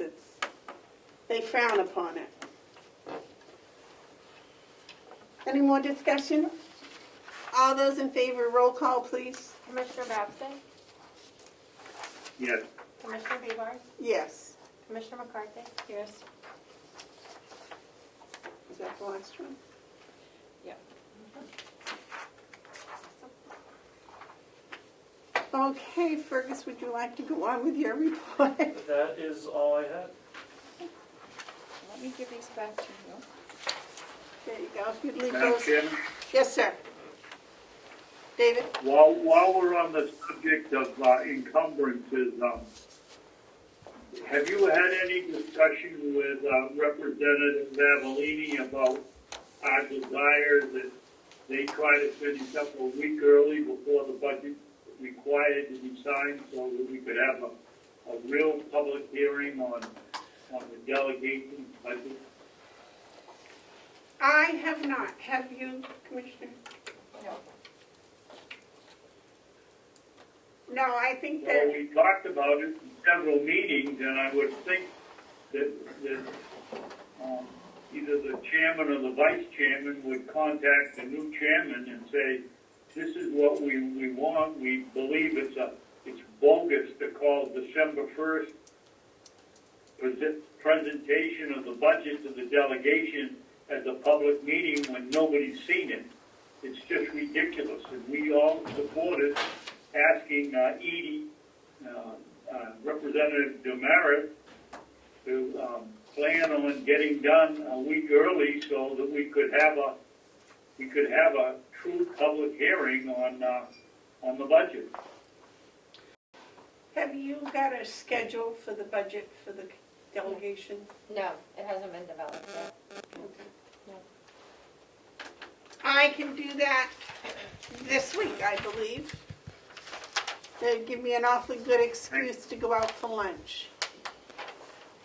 Thank you. Make him pay. Right. Okay, anything else? Anything else for the CFO? Any problems, questions, discussion, comments? All right. Next is the capital reserve fund for the water tower. Joe, you had a comment about that? Thank you, Madam Chair. Yes, it's my understanding that we have to set up a separate account, interest-bearing, for $150,000 before year-end on this process.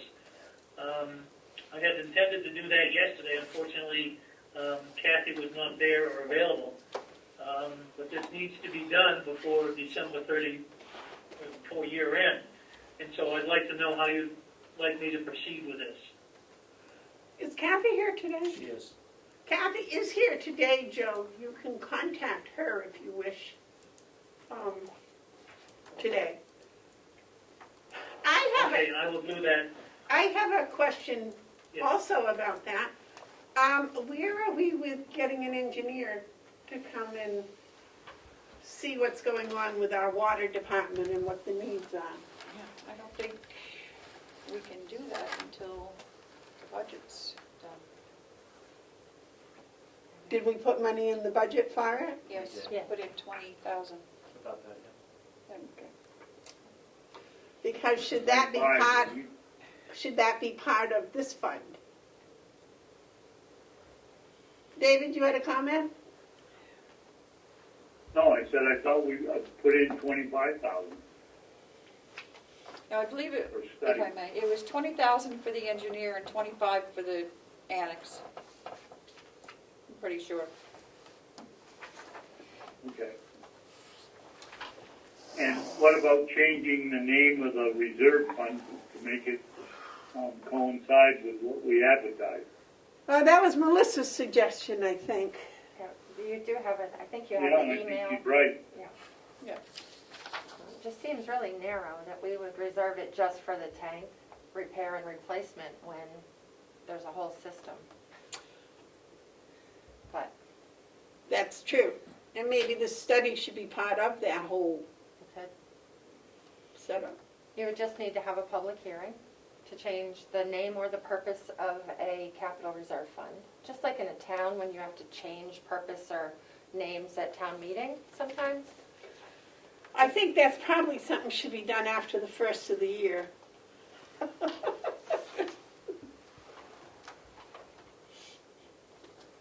Really, because I don't think we got time to have a meeting between now and the first of the year. Do you, David? Well, we got one between Christmas and New Year's, don't we? Yeah, but that's not, we got to have a special public hearing. It has to be, Oh, for a public meeting? No, we don't have time. so.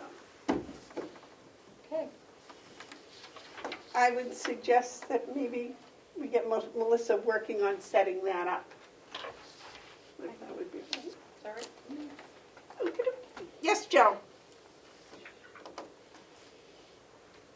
Thank you, Madam Chair. Along the lines of following up a year-end documentation and items that we need to get completed, I did make contact with Renell, the attorney, for our tax anticipation note. She did provide me a complete list, which I believe I forwarded to Melissa just a little bit ago. Did you get that, Melissa? I did. Yes, she did. Okay. So if you could provide a copy of that to the commissioners so that they can see it. I was also told that this was provided to the fiscal, to Kathy back in, I believe, October. And so at this point, we're awaiting the cash flow projection that we need, along with some documentation that's on that list that needs to be signed and so forth. And I'd like to follow this up and get it completed, hopefully at the next meeting, which I believe is December 30th. Yes. All right. Have you got the cash flow? Have you gotten it? No, Nothing? I don't have it right now, no. All right, then we'll use next Wednesday as a target date to get that completed. Very good, and I will talk with fiscal about that to make sure we get that done. Okay. All right, next is Thank you. Melissa's report. Okay. Last week, one second, I've got too many piles here. Okay.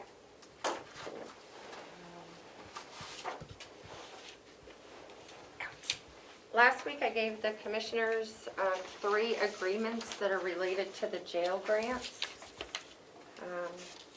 that need your vote and signature. So let me just, I have 3 contracts for services for Oh, new copies? No, I Well, don't. we have them, they're in our packet, I believe. Yeah, no, I was just gonna dig mine You have those? I gave you those? Okay, think so. perfect, okay. Commissioner McCarthy, would you like these three? I don't, out. I have them in here somewhere. okay. Public records access, that was one, right? No, the contracts for services, it has the jail at the top, the jail logo. Here, Yeah, can I just pass these looking at down? all the others. They're all three are there. They're just not stapled together. Oh, yep. Okay. Damn, it's cold. Yes. 4 years I have frozen in this room. You're used to the wood stove, aren't you? So not only that, but it gets cold. It's a draft sometimes.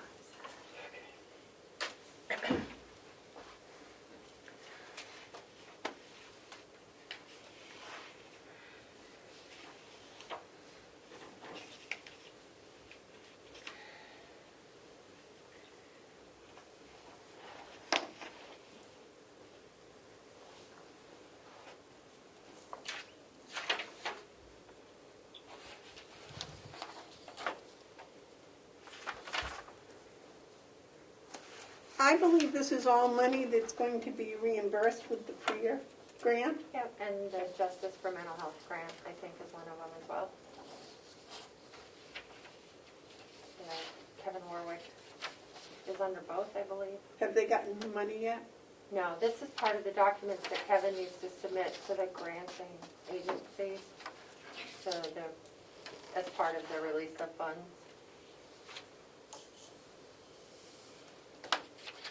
So, I can help. Okay, it's my understanding that they received the grant. They've been awarded the grants, right? And Now they have then to do the committee agreed to accept the grant, correct? Correct. Yes. Yep, both of them last week. Yep. And this is what needs to be done. Now, how much is this going to cost the county? Would you like me to have Pat join us? Because I have no specifics. Well, no, this was, you had your, you Yeah, get it's not supposed to, It's not supposed to cost it's not, anything. yeah, right, nothing. The county, Okay. nothing. Either grant. Either one. well, that was just my Okay. question. Okay. But Because was I said at the wasn't committee. there and Terry took over for me. Thank you very much, No, there's Commissioner. nothing. Yep. So these are just the stuff that we have to do. Even though it's not going to exceed $39,500, the pay isn't coming from the county. Is that right? That's right.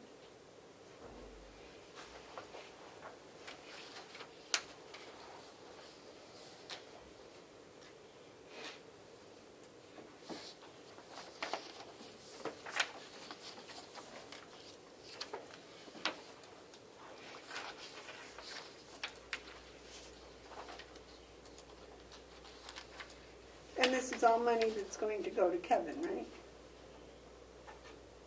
On one of those, and then there's one for Ed Riley, what is the name of? He's going to be working in the jail under the grant. That, you know, all right, well, this PRIA grant's a little different, but we've had these right now. This communities.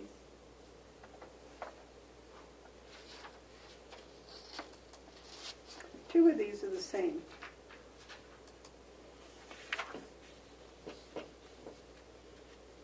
Were you aware of that? Can I look?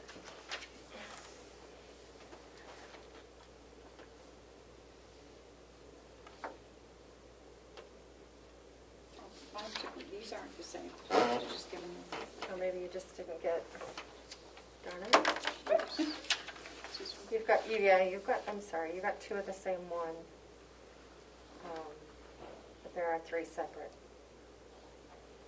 So this is the one I told you? Yeah, I'm sorry, so you shouldn't have two of those. This one. What's this? May I just make sure? Yes, it is. David, do you have all three of them?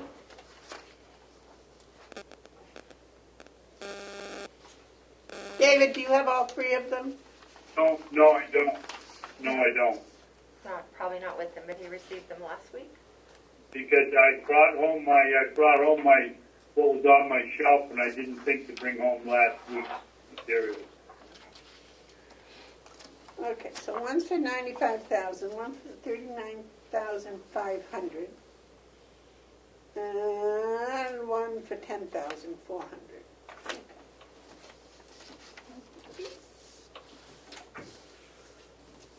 You want to make a motion on any one of those? So we're gonna do them all at once, you wanna do them all individually? I don't know, David, you want to do each of the contracts separately, or you want to do them all together? We can do them all together, I would think. They're all pre-grant related, right? Yep. Okay, I'll make a motion that we accept all three, I don't know how to word this, all three Contracts for services. contracts dealing with the pre-grant for the House of Corrections. I'll second it. Is there any discussion?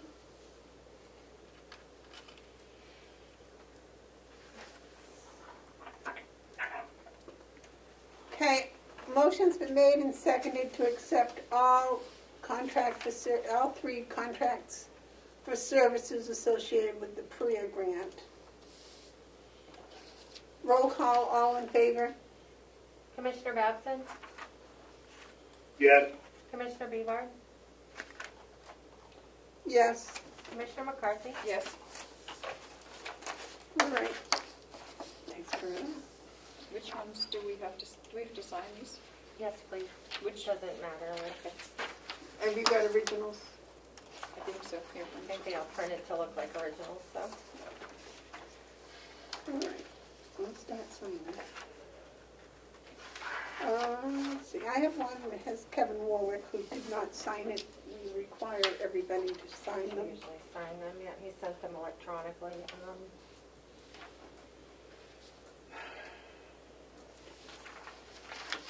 You can sign.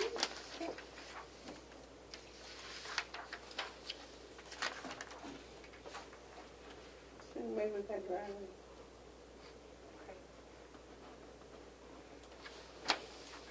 Here's this one. Read one more.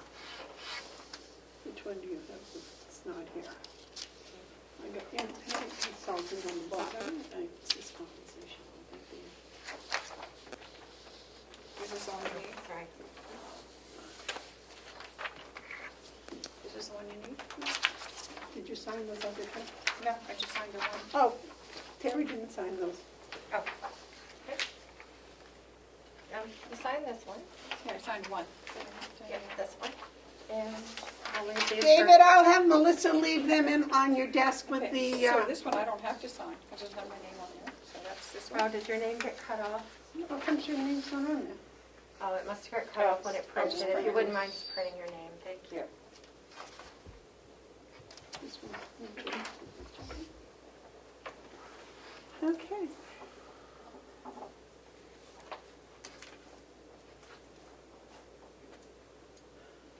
I just have to run downstairs and get some papers. I'll be right back.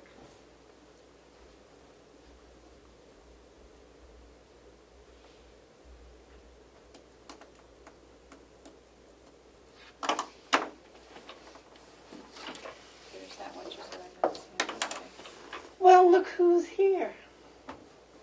Good morning, still. Are you here for the manual? Yeah, I don't know, we had some discussion. Can I move over? You can move over. You got all three of these? Yes, it's very good. She's got it. Okay, so you have an employee manual. And David, you had some comments about the fact that it was two pieces of paper, two packets instead of one.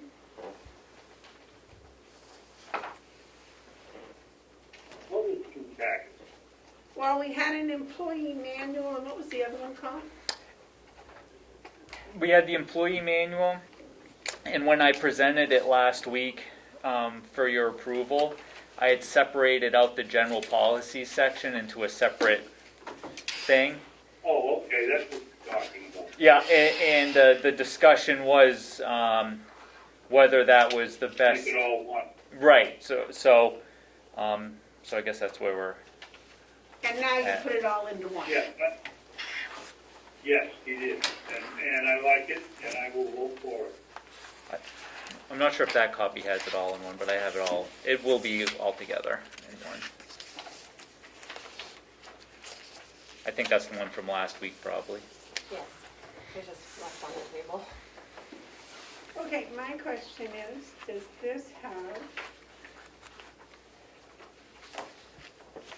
oh my God, what is the phrase I want? An updated version of discrimination. Well, so that's a yes or no question. So I'll double check. The conversation was so we're continue to work on updating all of the policies. So that's why we kind of wanted to keep it a little bit separate. So we weren't updating the employee handbook every time we updated a policy. So I will double check that. But as we go through, essentially the policies that were in there before are the same policies that need to be looked at again for updating. Oh.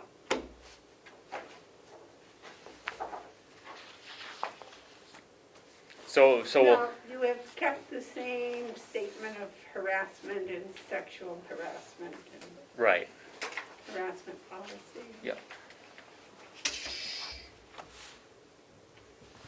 So what do you want us to do? I would like to get the employee reference guide approved, which is updated from the 13 version.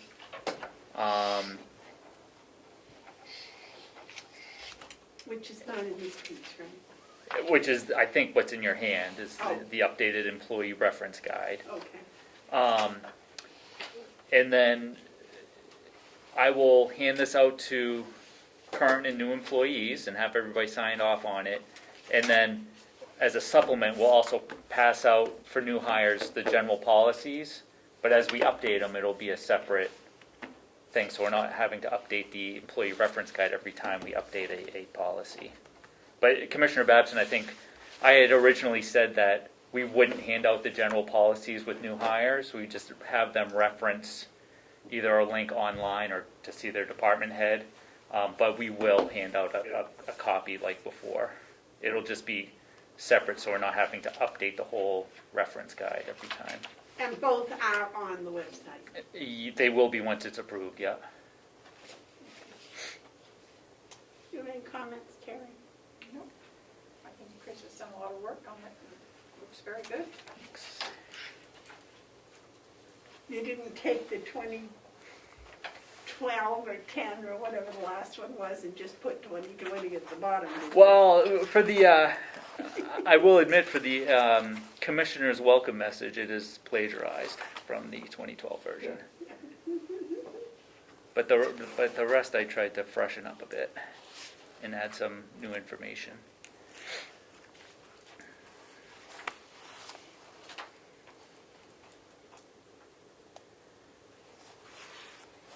So the Carroll County policies and procedures is going to be attached to this? Yes. When you give it to them? Yep, it'll just be separate pamphlet. So you want an approval of this? You approve it? Is that what you'd like? Yes, please. Approved, and then we'll get them a signature page that I'll be able to scan and put in there. Thank you. Okay. Okay. I'll make the motion. I'll make the motion that we approve the, oh, we don't want to word that. The new and improved employee reference guide, along with the, what's What's the heading you have on that one? Supplemental general policies, I Okay, guess, and the- pamphlet. Yeah, okay, with the supplemental, county policies. You want to second that, David? Yeah. Melissa can fix it up, Yeah. my motion. Okay, motion's been made and seconded to accept the new employee reference guide and policy booklet. All those in favor, roll call? Commissioner Babson? Yes. Commissioner Bevard? Yes. Commissioner McCarthy? Yes. I apologize, I probably should abstain because I haven't done a lot of homework on it. I assure you it's great. Since you did it, I'm sure it is. Okay, now that we got this Mutual Admiration Society going here, Okay. that's good. Awesome. Great. All Thanks, Chris. right, now the holiday calendar, are you in charge of that also? If we could hold on to that, if you don't mind, because we're still trying to figure out. We were bringing it forward because the Registry of Deeds issued a calendar for 2021 of when her office will be closed, and we were hoping to adopt a similar calendar for our office, but there was a question about which dates her employees get paid for versus the business office side. So if we can wait till next week, is that okay? Yeah. Sure. I was the one that put it on there, but Chris was trying to help me back that Okay. around. Madam Chairman? Yes, sir. Madam Chairman, Yes, sir. could you Stay, tell Chris. me what I'm Melissa gonna said? have to sit at the table. He can't understand me. Melissa said Aw. that she was going to wait until next week to do the calendar.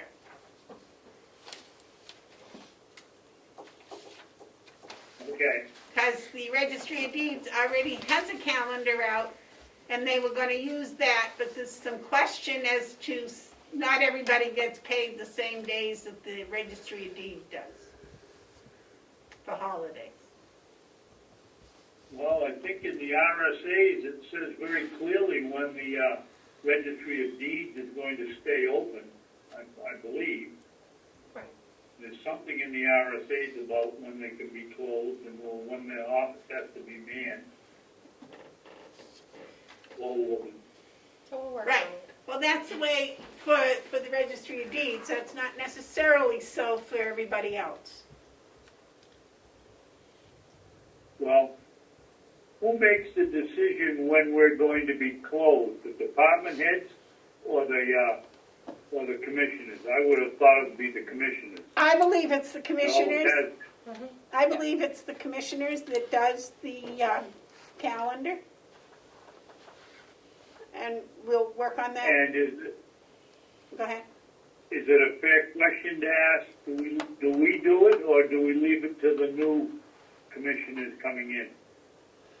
Well, I think that's something simple enough that we should be able to do for them.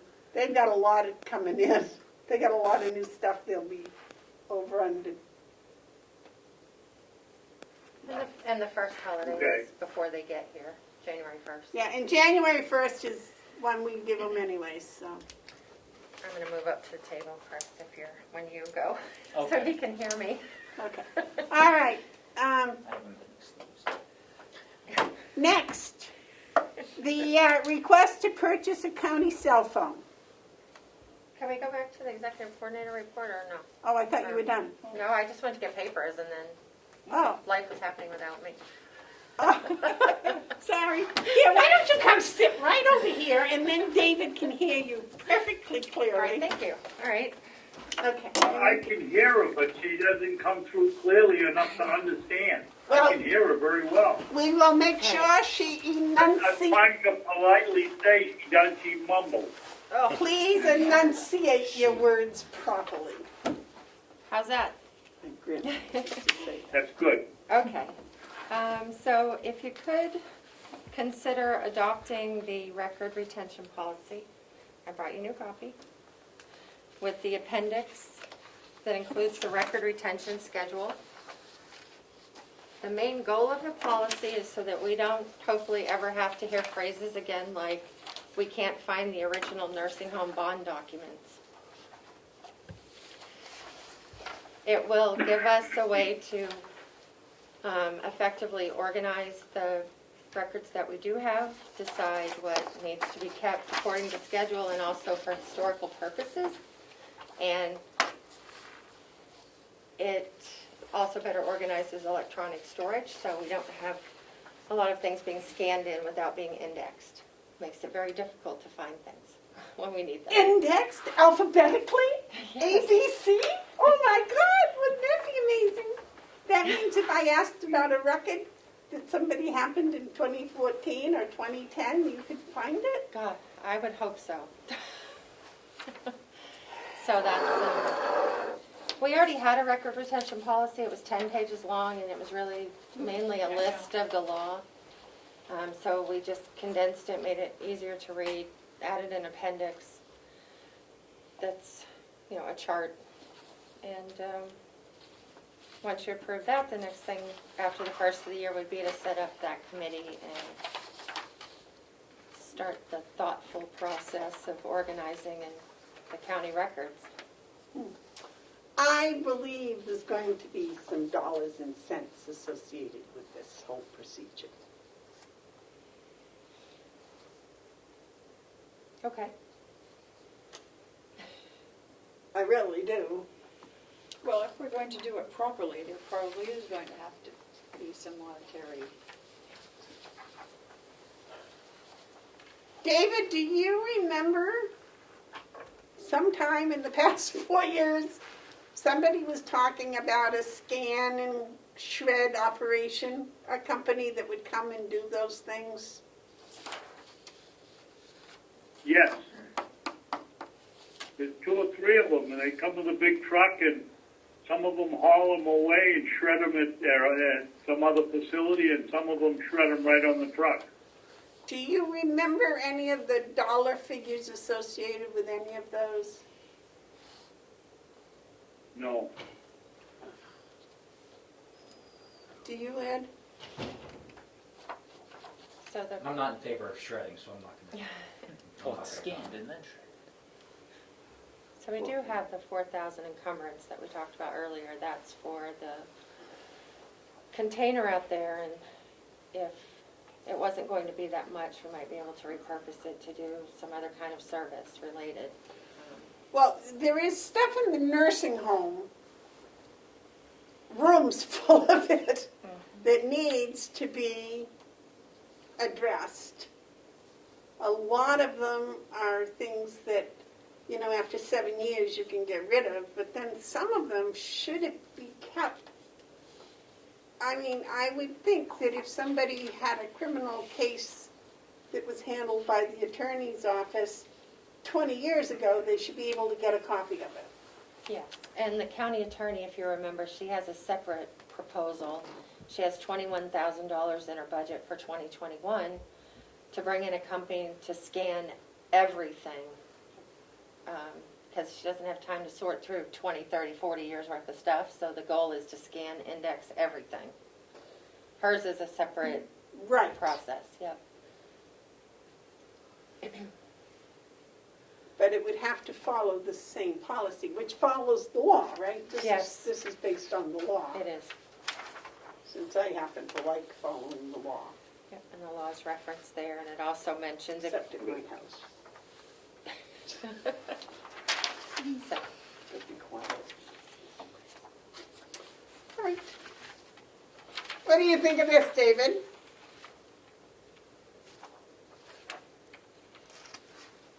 Think of what? This records retention policy. Record retention policy, I think it's excellent. And I would think that we'd have to keep, for the county attorney, we'd have to keep a case almost a lifetime. Yeah. Well, that's why we put that. Melissa, that's a different issue. For us, I think it's we're following the RSA gives you the guidelines, and as long as we're following those, we're all set. I had the same situation. I grabbed this week's paperwork and never thought to bring home my stuff from the last week or the week before that, so I'm kind of at a loss. All right, well, this requires 4 years of time cards. That's the law. 4 years of Right, what? that's, yeah. per the Time RSA. cards. Time cards?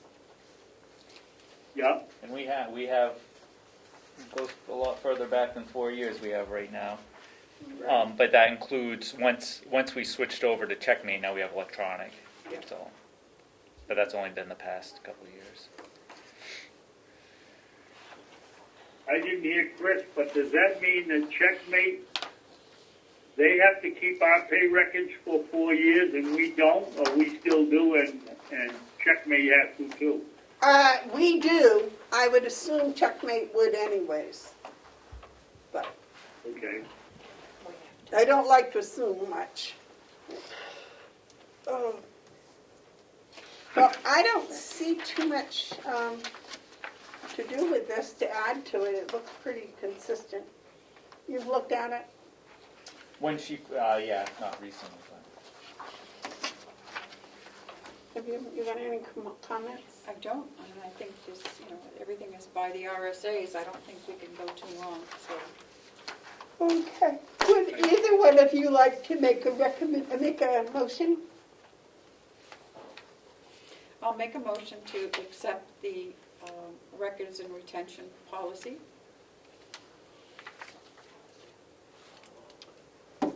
You want to second that, I'll Dave? second it. Okay. I'll second it. The motion's been made and seconded to accept the new records retention policy, which would replace the Carroll County records retention policy adopted on 6/17/15. Is there any more discussion? All those in favor say aye. Roll call. Commissioner Babson? Yes. Commissioner Bieber? Yes. Commissioner McCarthy? Yes. Thank you. Here, you want to sign this one? I have Oh, you got the the plain original? one Oh, yep. clean, clean. without a draft mark on it. Oh, yeah, that's right. And then we had presented two other policies. I don't know if you have your copies, if I need to go make new ones. We have the public records access policy and the grant review committee policy, or the grant review policy.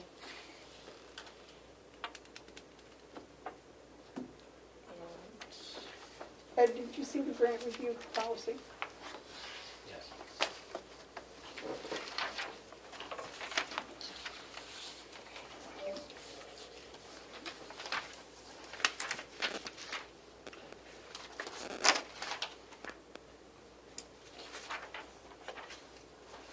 What was this for? I was just giving you a copy of it when you were talking about encumbrances, the law about encumbrances. That's it, Oh, okay. just for your Yep, but record. there's someplace, where is it in here that it was confusing? We had to go to the, Right here, become encumbered by a legally enforceable obligation created by contract or otherwise. Was the, yeah. and then there's some stuff about grants and capital reserves. Anyways, Yep. but I know they went to Melanson, and 5 different people went to Melanson and he so. Okay, what was the next policy? I have the public records access, which is formerly known as the right to know policy. Yep, I saw And that then the one. grant review policy, which is a new one. Oh, here. Well, I think I've seen these. You sent these to us, right? Yes, Yeah. I have.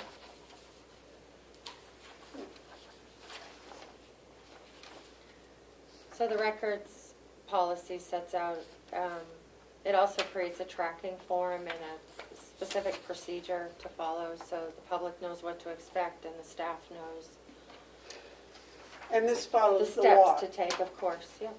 Yep, and the. I mean, that's where those timelines came from. Yep, yep. Want to make a motion? Dave? Okay. David, right to know? Do you have any questions, comments, etc.? No, except that I think that somewhere our representatives should do something in Concord to make excessive and extreme requests that cost the county and the taxpayers a lot of money. That there should be some way to recoup that expense.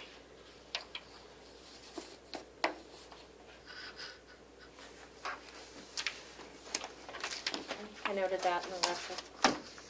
I also think it should be passed on to our lawmakers that if something is readily, publicly available, it should not be Yes. put back into a request where somebody has to take time to go and do it. You know, if we have to have... Other than to say it's on the webpage, right? Right, right. Other than to say it's on the webpage, right, Amanda? I would I think, agree with you. or if it happened in public meetings that are publicly available online or government oversight or wherever, to say, you know, this was discussed in meeting such and such, and let them go from there without having to have Melissa paw through the film and decide exactly what minute and time it happened. I would think that would be acceptable. Okay, anyone want to make a motion on that policy? No, Madam Chairman, Yes. Yes. I'm just going to point out, to back up what I said. The next time you two go down to the office, look next to the file cabinet, you'll see it looks to be a box that reams of paper came into. It's an individual, and I'm not going to mention their name, put in a request for 91A request. That box is absolutely full. I'm going to guess there's 2,000 or 3,000 pages in it that took hours to put together. That box is still where it was when the individual was informed that it was there for their pickup. And we didn't get a cent out of it, and they didn't use it. And then when you get down, check the box out. Okay, okay. Do you want me to make this motion? Sure. Okay. I'm going to make the motion to accept the public access to county records policy. And I think that's going to take the place of, I don't know what the nine, does it have on there what it's replacing? Is it at the bottom in Okay. parentheses, italics? Yep. This is going to be replacing the Carroll County Right to Know policy adopted on 2/4/2015.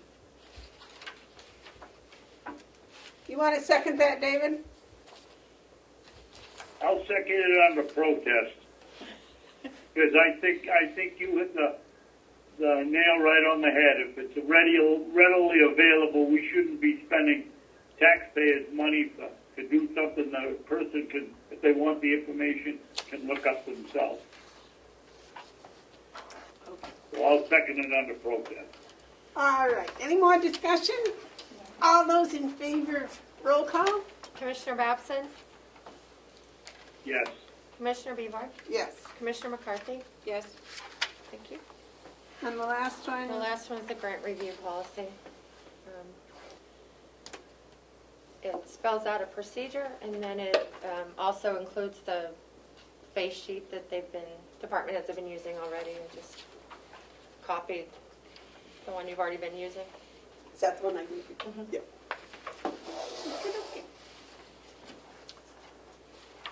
Did you read that, David? The grant review? Yes, but it's up at the office too. Yes, I did. Okay. Do you have any comments you wanted to add to that? No, just to make it only as we go along, to make it as simple as possible. Right. Right. So there's no confusion. Any comments, any additions? No, this spells it out pretty clearly. Okay. And I appreciate that because I was confused. You want to make a motion? Okay. I'll make the motion to accept the grant review policy. And I don't think we had a written policy No. before, so we now do. And, We didn't? okay, It was a work in process. right. Okay.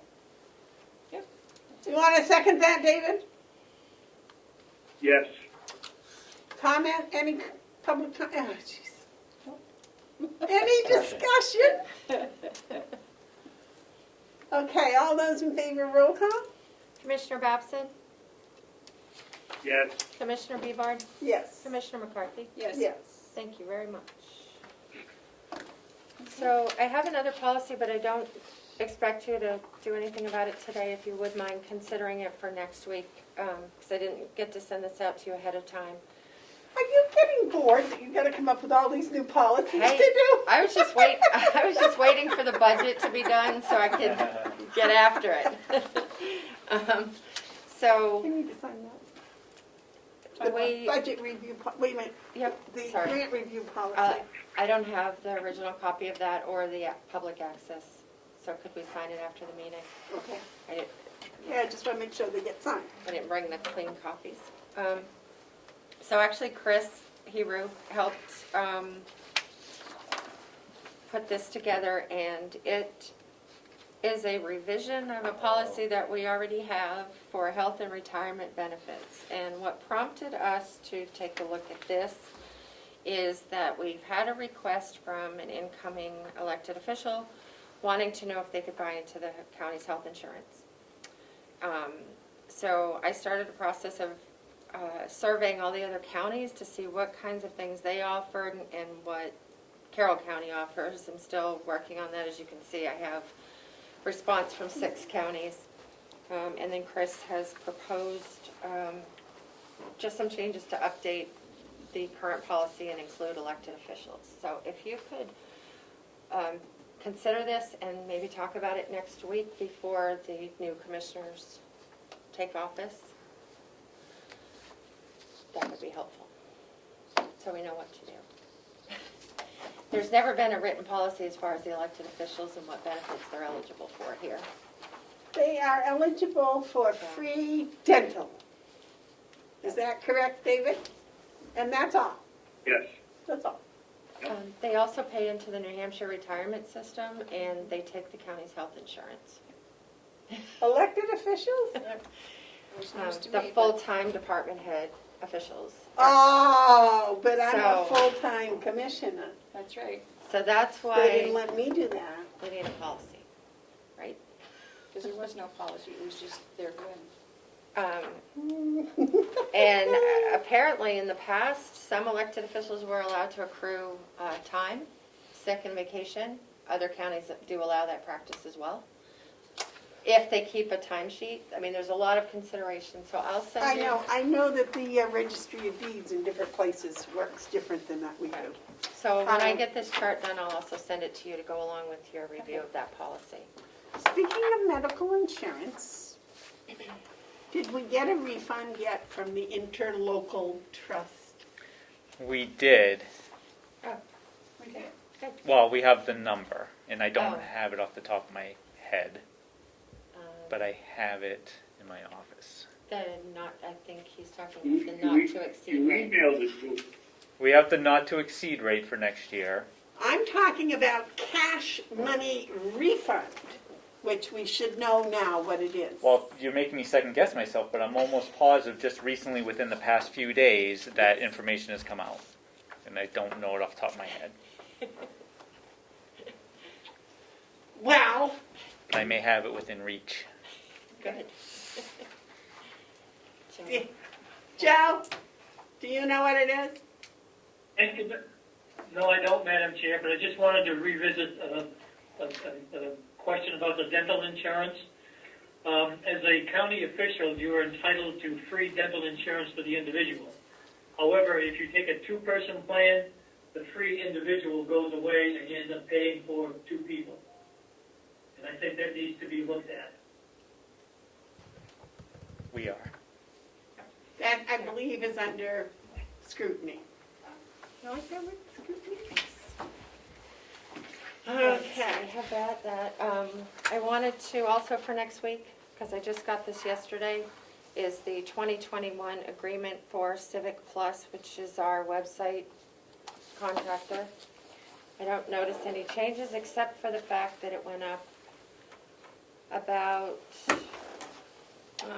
$800, which is not the amount that's in the budget, so I would have to work with John Rich to see if he has that flexibility in the IT budget to cover that. I would first go to this company and say, we don't like this $800 increase, fix it. Okay, so What do you think of that, David? Well, I'd take a softer approach, but I think it's a good idea. So I'll consult with the CFO and see if he'll do that? Okay, that's what I heard. Okay. I don't have anything else on the desk over here, so, thank you. All right, so what else you been doing this week? Nothing. Shoveling, like everyone else, I think. Yeah, I'm getting muscles from shoveling. Yeah, I don't have anything else. The Except that our insurance. office is closed the rest of the week. Okay. The insurance, you have a not to exceed Yep. offer, but you need to know what that refund is so that you can compare that comparably to the other companies. And did you find an outside consultant, or are you doing that yourself? And how do you feel about it? I did that myself. We got some information from a competing trust. And first impressions are everything's pretty similar. There's no big differences in coverages, premiums, that sort of thing. They do have some different plans. So I just actually I have a Zoom on Monday to go over the information, but I just received one of the plans is like a no deductible plan, so which is like one of the most popular ones. So my thought was, okay, how much did we spend in deductibles? And would it be a savings or not going to this no deductible plan where the premiums may be a little higher, but there's no deductible versus lower premiums with the deductible, but the county helps out with that. So that's what I'm trying to compare right now. So I have the numbers. I have the Zoom on Monday. But honestly, there's nothing that says, whoa, look what we're missing out on over here. It seems like what we currently have is pretty comparable with what's out there. I believe Melissa made a list of the different counties and who their insurance companies were. I did at one point. Yeah. Maybe she could find that and share that with you, because that's something that's going to be coming right up, because you have to either agree to that not more than agreement or Right. not. But that's something that we tried to do before the first of the year. And when we were looking at the list, it kind of fell off the radar a little bit with the budget, but it seems like everybody's kind of different. There wasn't a consensus thing that all the counties did. A couple did this, a couple did that. So. And that refund, whatever, that should be quite large this year. It seemed like it to me, but I don't know what quite large is to the county. But Because that'll have a big impact on price comparison. I mean, they were in here last year saying they would save us $100,000 or something. But if we got a refund of $100,000, then that's not it. You know. But I don't know. You have the numbers, so. and I don't want to spit anything out right now without knowing exactly what I'm talking about. I got you. So. I got you. But I think we have all the information. I browbeat you enough. I'll No, stop. I'm fine. I just have a question for Chris, if I may. Certainly. I don't know if this, but for our meeting last week, we don't have anything from that to go over today. In non-public? In non-public? Yeah. Correct. I think we're talking the same thing. Yes, we are. Okay. Well, maybe we'll kidnap you for non-public, and then she can really help on you. And that would be a non-meeting, right, if it's union stuff? You do that in non-meeting, non-public. Right, that's a non-meeting. Completely out of, okay, thank you. Oh. All right, now, And I have one other thing. yes, sir. If I may, if we Yes, have ma'am. commissioner comments? Well, we haven't quite got there yet, but go Okay. right ahead, we can.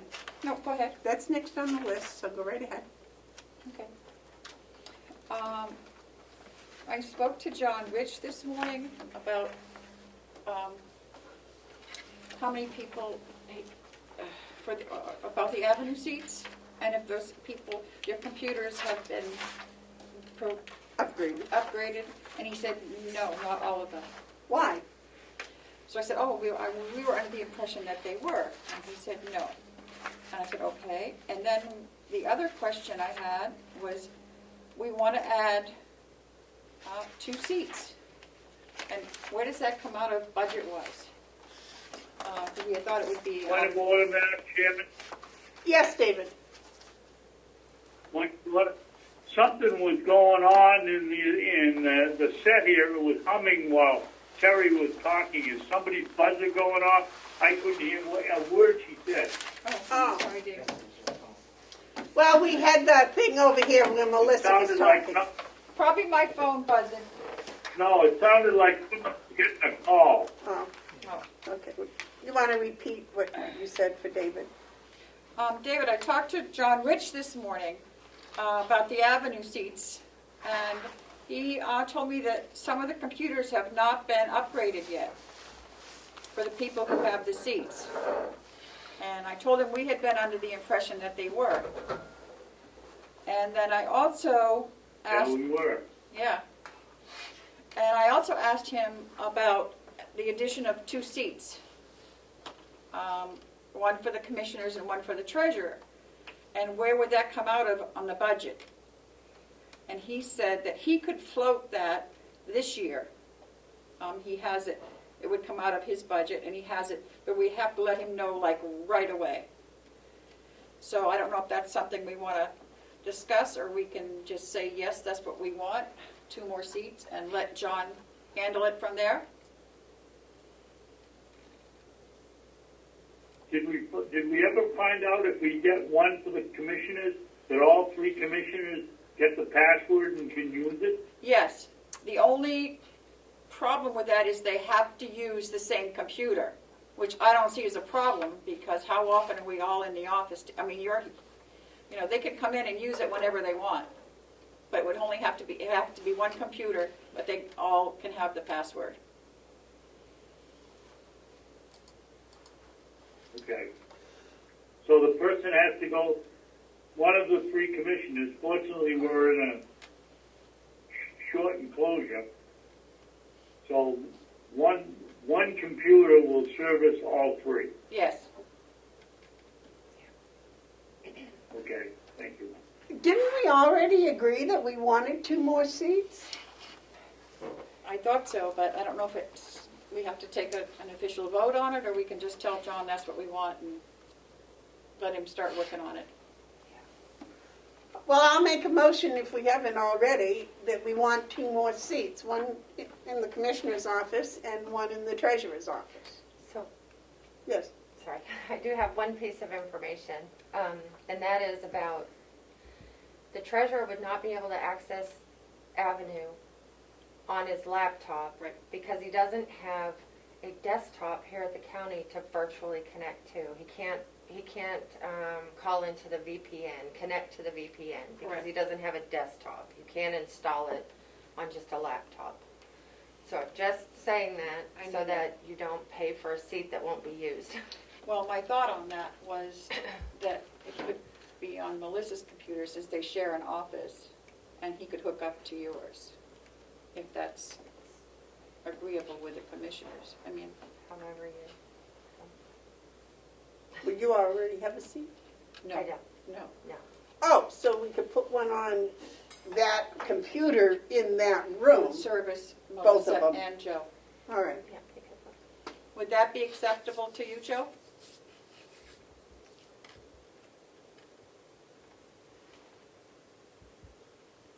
Thank you, Madam Chair.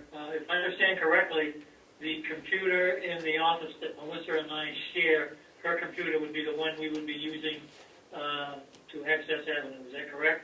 Correct.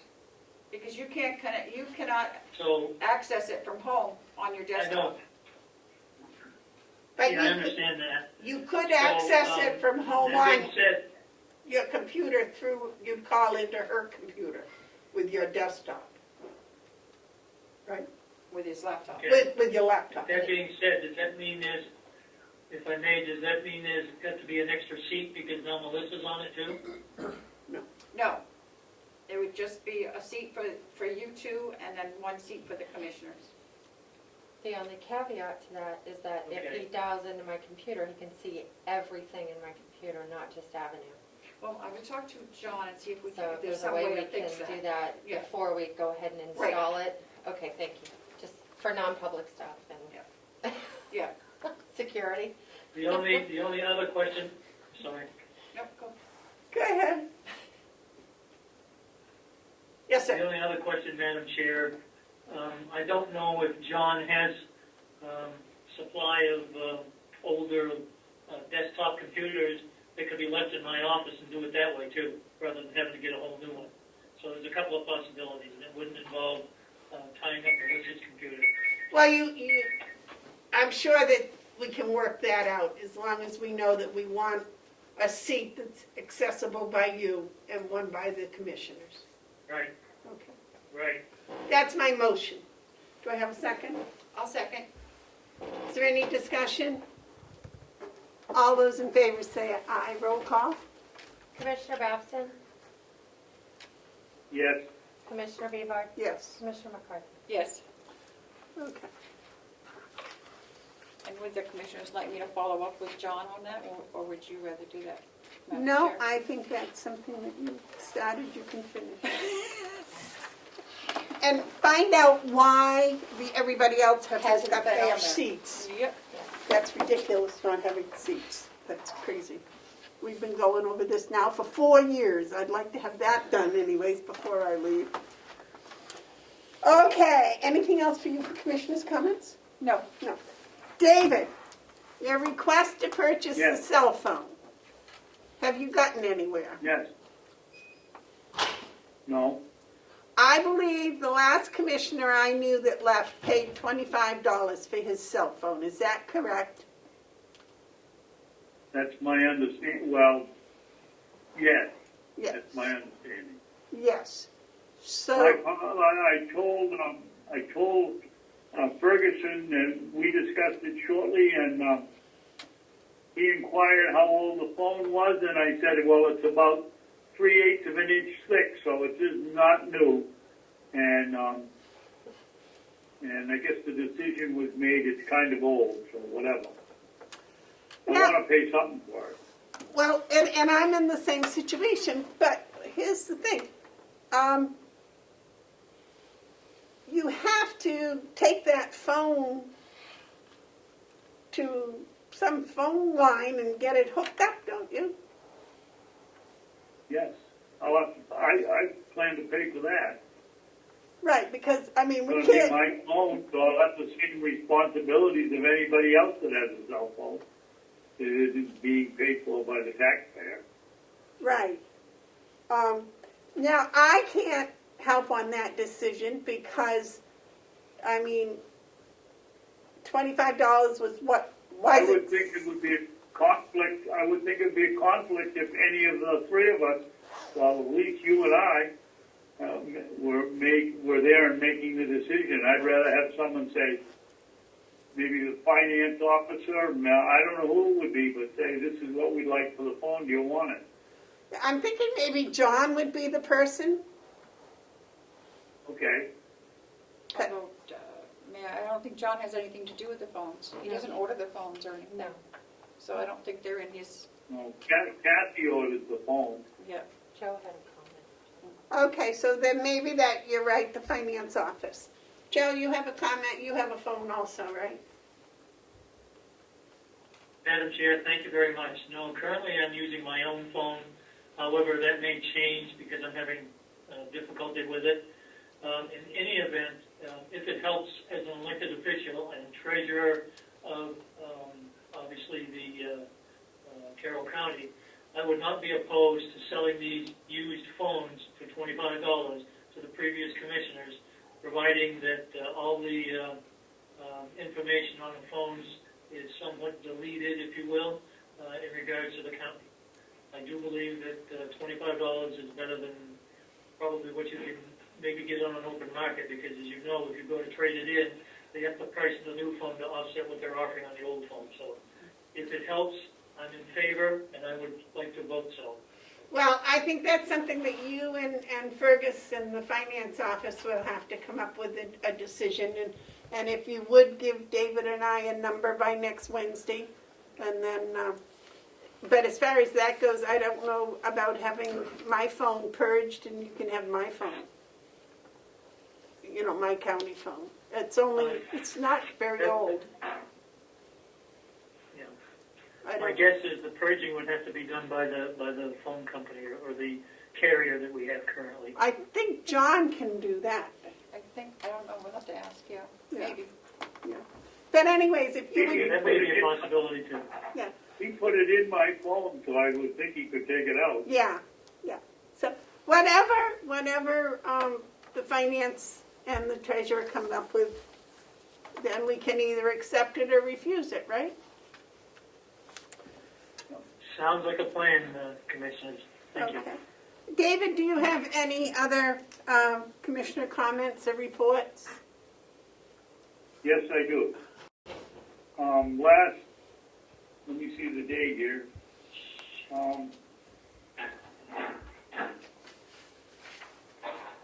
In the December 4th packet we got from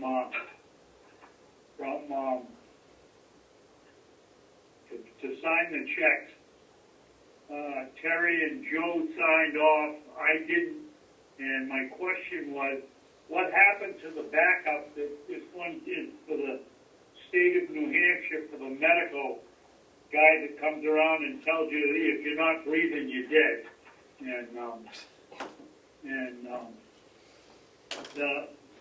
The information provided by the county attorney's office, which I don't think they changed anything, but the state did, and all it puts in investigation, phone conversation, pronouncements, mileage, total bill.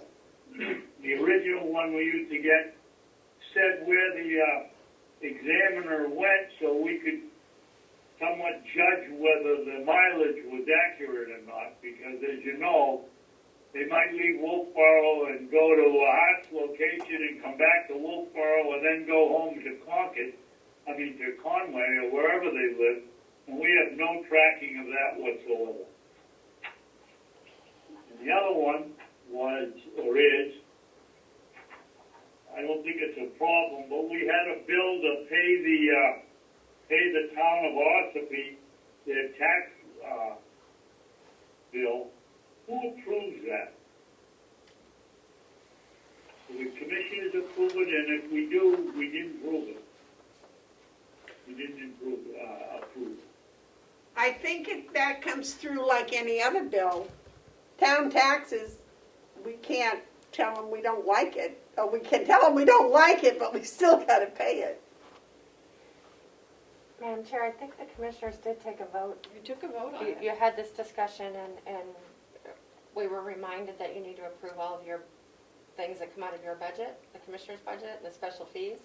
And then there was a vote, I thought, to pay the town of Ossipee. Yeah. Well, because I don't remember the amount. Yeah, I'd have to look back in the minutes, but. Melissa said there was a vote to do it, David. It wasn't what? Melissa said that we did take a vote to pay the taxes in Ossipee. And Yes, I think we did. And this was in my box, and maybe it shouldn't have been there, because I believe we did take a vote, the three of us, to pay the town tax bill. Yeah. Okay. Joe? Thank you, Madam Chair. Question to Commissioner Babson, please. Sure. Commissioner Babson, on those two invoices that you mentioned, was there anything on the attached with a circle or anything with a check mark or any notation that there was no backup information with it? Well, there is backup. I'm just asking why the backup is different from what we've gotten for the last 8 years. There is backup. Okay. On the one from the county attorney's office referenced I'm sorry, I forget what you call it, the referee or the medical examiner or what have you. I've noticed that of late they have not put mileage on there, they just put the total. Yeah. So that's a question I think we need to send to the county attorney so that she can follow up on it. Yes, that's good. The other one on the tax bill doesn't say what, right. It used to say where they went. Right. So I think that's something that should be followed up with the county attorney. The other one on the real estate, the county paying taxes to the town of Ossipee, again, if there was some documentation there, typically the treasurer will not sign unless there is documentation or else notes that there's no documentation and indicating that the commissioners are approving it even though they haven't seen it yet.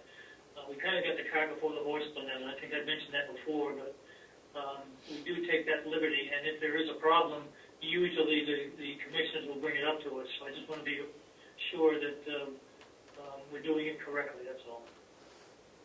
Okay. Well, all I have here is the copy of the town tax bill. So I did not the invoice or anything else, but I just... So the town tax, I'm sorry, the town tax bill does not have anybody's initials or anything on it, correct? No, unless copy is somebody's initials, no. No. That was done. Quite often I'll see the purple check mark stamp without anybody's approval, and those are the ones I do reject, and I talk with Fergus about. Oh, Joe, excuse me, up at the very top, I missed it, right by the town symbol is a circle with a check mark on it. Yep, but there's no initials, correct? No. Yeah, that's one of those questionable ones that I would typically go to fiscal and raise a flag that, okay, this gets approved with nobody's signature on it. Somebody does have to sign it, and typically in that one, I would believe it'd be one or two of the commissioners would initial that it's okay to pay. In this case, I don't think that actually happened. Well, since then, I think maybe 2 meetings ago, we brought it up. I brought it up then, and we voted on it. Yeah. So I voted to pay for it. So that's Anyway, it. that's all I have. Okay. Oh, no, one other thing. I sent a copy of the draft letter from Liz and Abby to Mr. however you pronounce his name, Delisle, up at Hale Station. Okay. All right. Anything else? Any other commissioners' comments from you? No. No? Okay. Joe? Thank you, Madam Chair. Commissioner Batson mentioning Hale's location reminded me that I did find a file on my desk that said Hale's location. I think it had to do with the school district. Was that something that was left for me to contend with, or does it go to whoever the new school superintendent is going to be? I don't know. What was in it?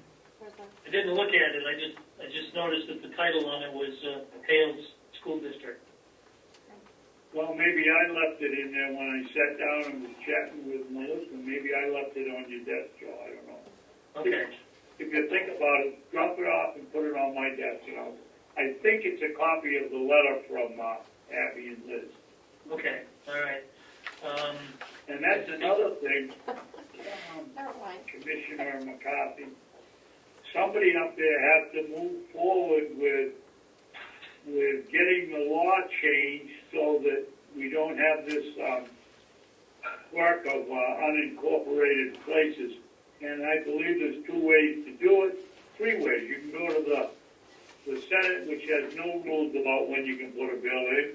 You can go to the committee, I forget what it's called, but it's in a committee to look at emergency legislation if the rules have closed the close the gate for LSRs. And the third way we can do is just wait for the next go around, and that's not going to help the people Right. of fields. Well, since Jeb is now the majority leader, I would think maybe speaking with him would be the best way to get it expedited. Okay. I'll do that. A suggestion. Okay. Yes, Joe. Thank you, Madam Chair. Still speaking about Hales, I just wanted to be sure. There's a check there that I believe you had approved last week that did not get signed. And I'd like to have Commissioner McCarthy sign it, and if she could deliver it to Denise for me, I'd appreciate it. Thank you. Okay. What is it for, Joe? It was a check that was approved last week. It's a refund to one of the Well, I can't sign it. property owners at Hales location. Who's supposed to sign it? I guess we'll just have to have Pam sign this, because I can't sign Hale's checks. Right? Right. You're the Okay, treasurer. You're the one if that has Pam- to sign it. Yes, I understand. So, Melissa, my stamp is available. Ah, okay. I don't know who has it at It's the in moment, either Kathy's you or office. Kathy. I think Please that- put my stamp on it, and I'll take care of it and give it to Terry so she Yeah. can take it home with her today. You'll do. Thank you very much. That concludes all the business I have. Thank you. Thank you, Joe. Madam Chairman, Yes, sir. Yes, sir. I don't know what Terry has there, but can you tell us what the check is for? It was a refund check for One of the two overpayment of of us had to taxes. sign it, besides Joe, so. It was approved last Good, week. you two of us. It was approved last week. It's a refund for taxes. They overpaid their Oh, taxes. okay, that one. Yeah. Just didn't get signed. Yep. Yeah. It just And didn't get Commissioner signed. Batson, if I may, only one person has to sign the Hales checks.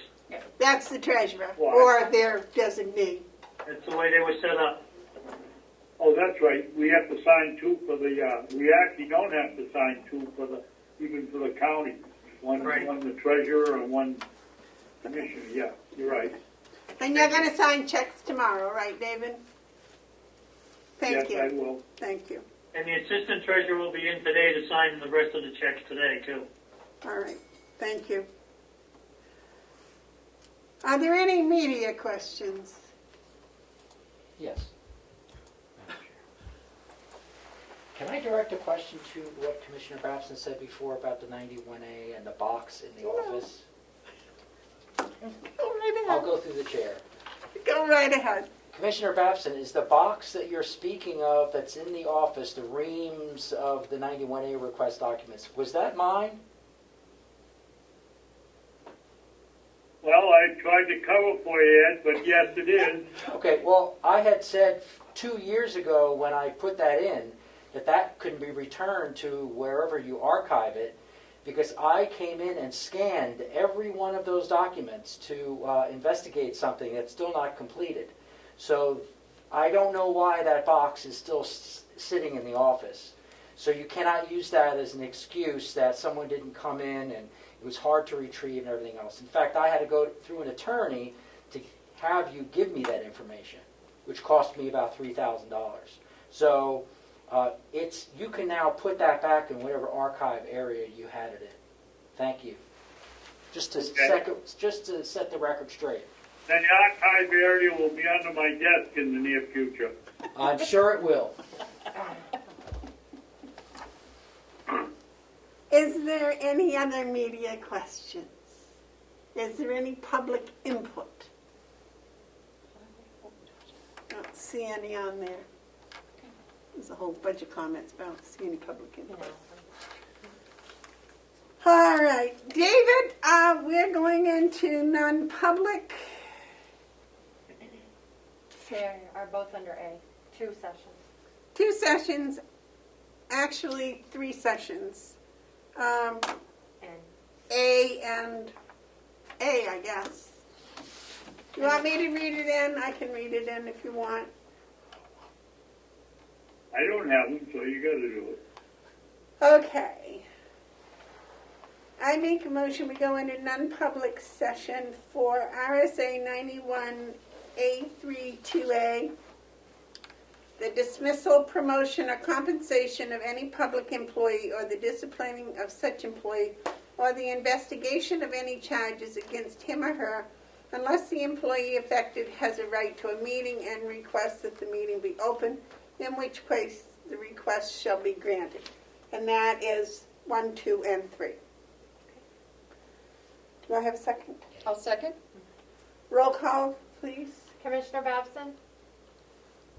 Yes. Commissioner Bieber? Yes. Commissioner McCarthy? Yes. Thank you.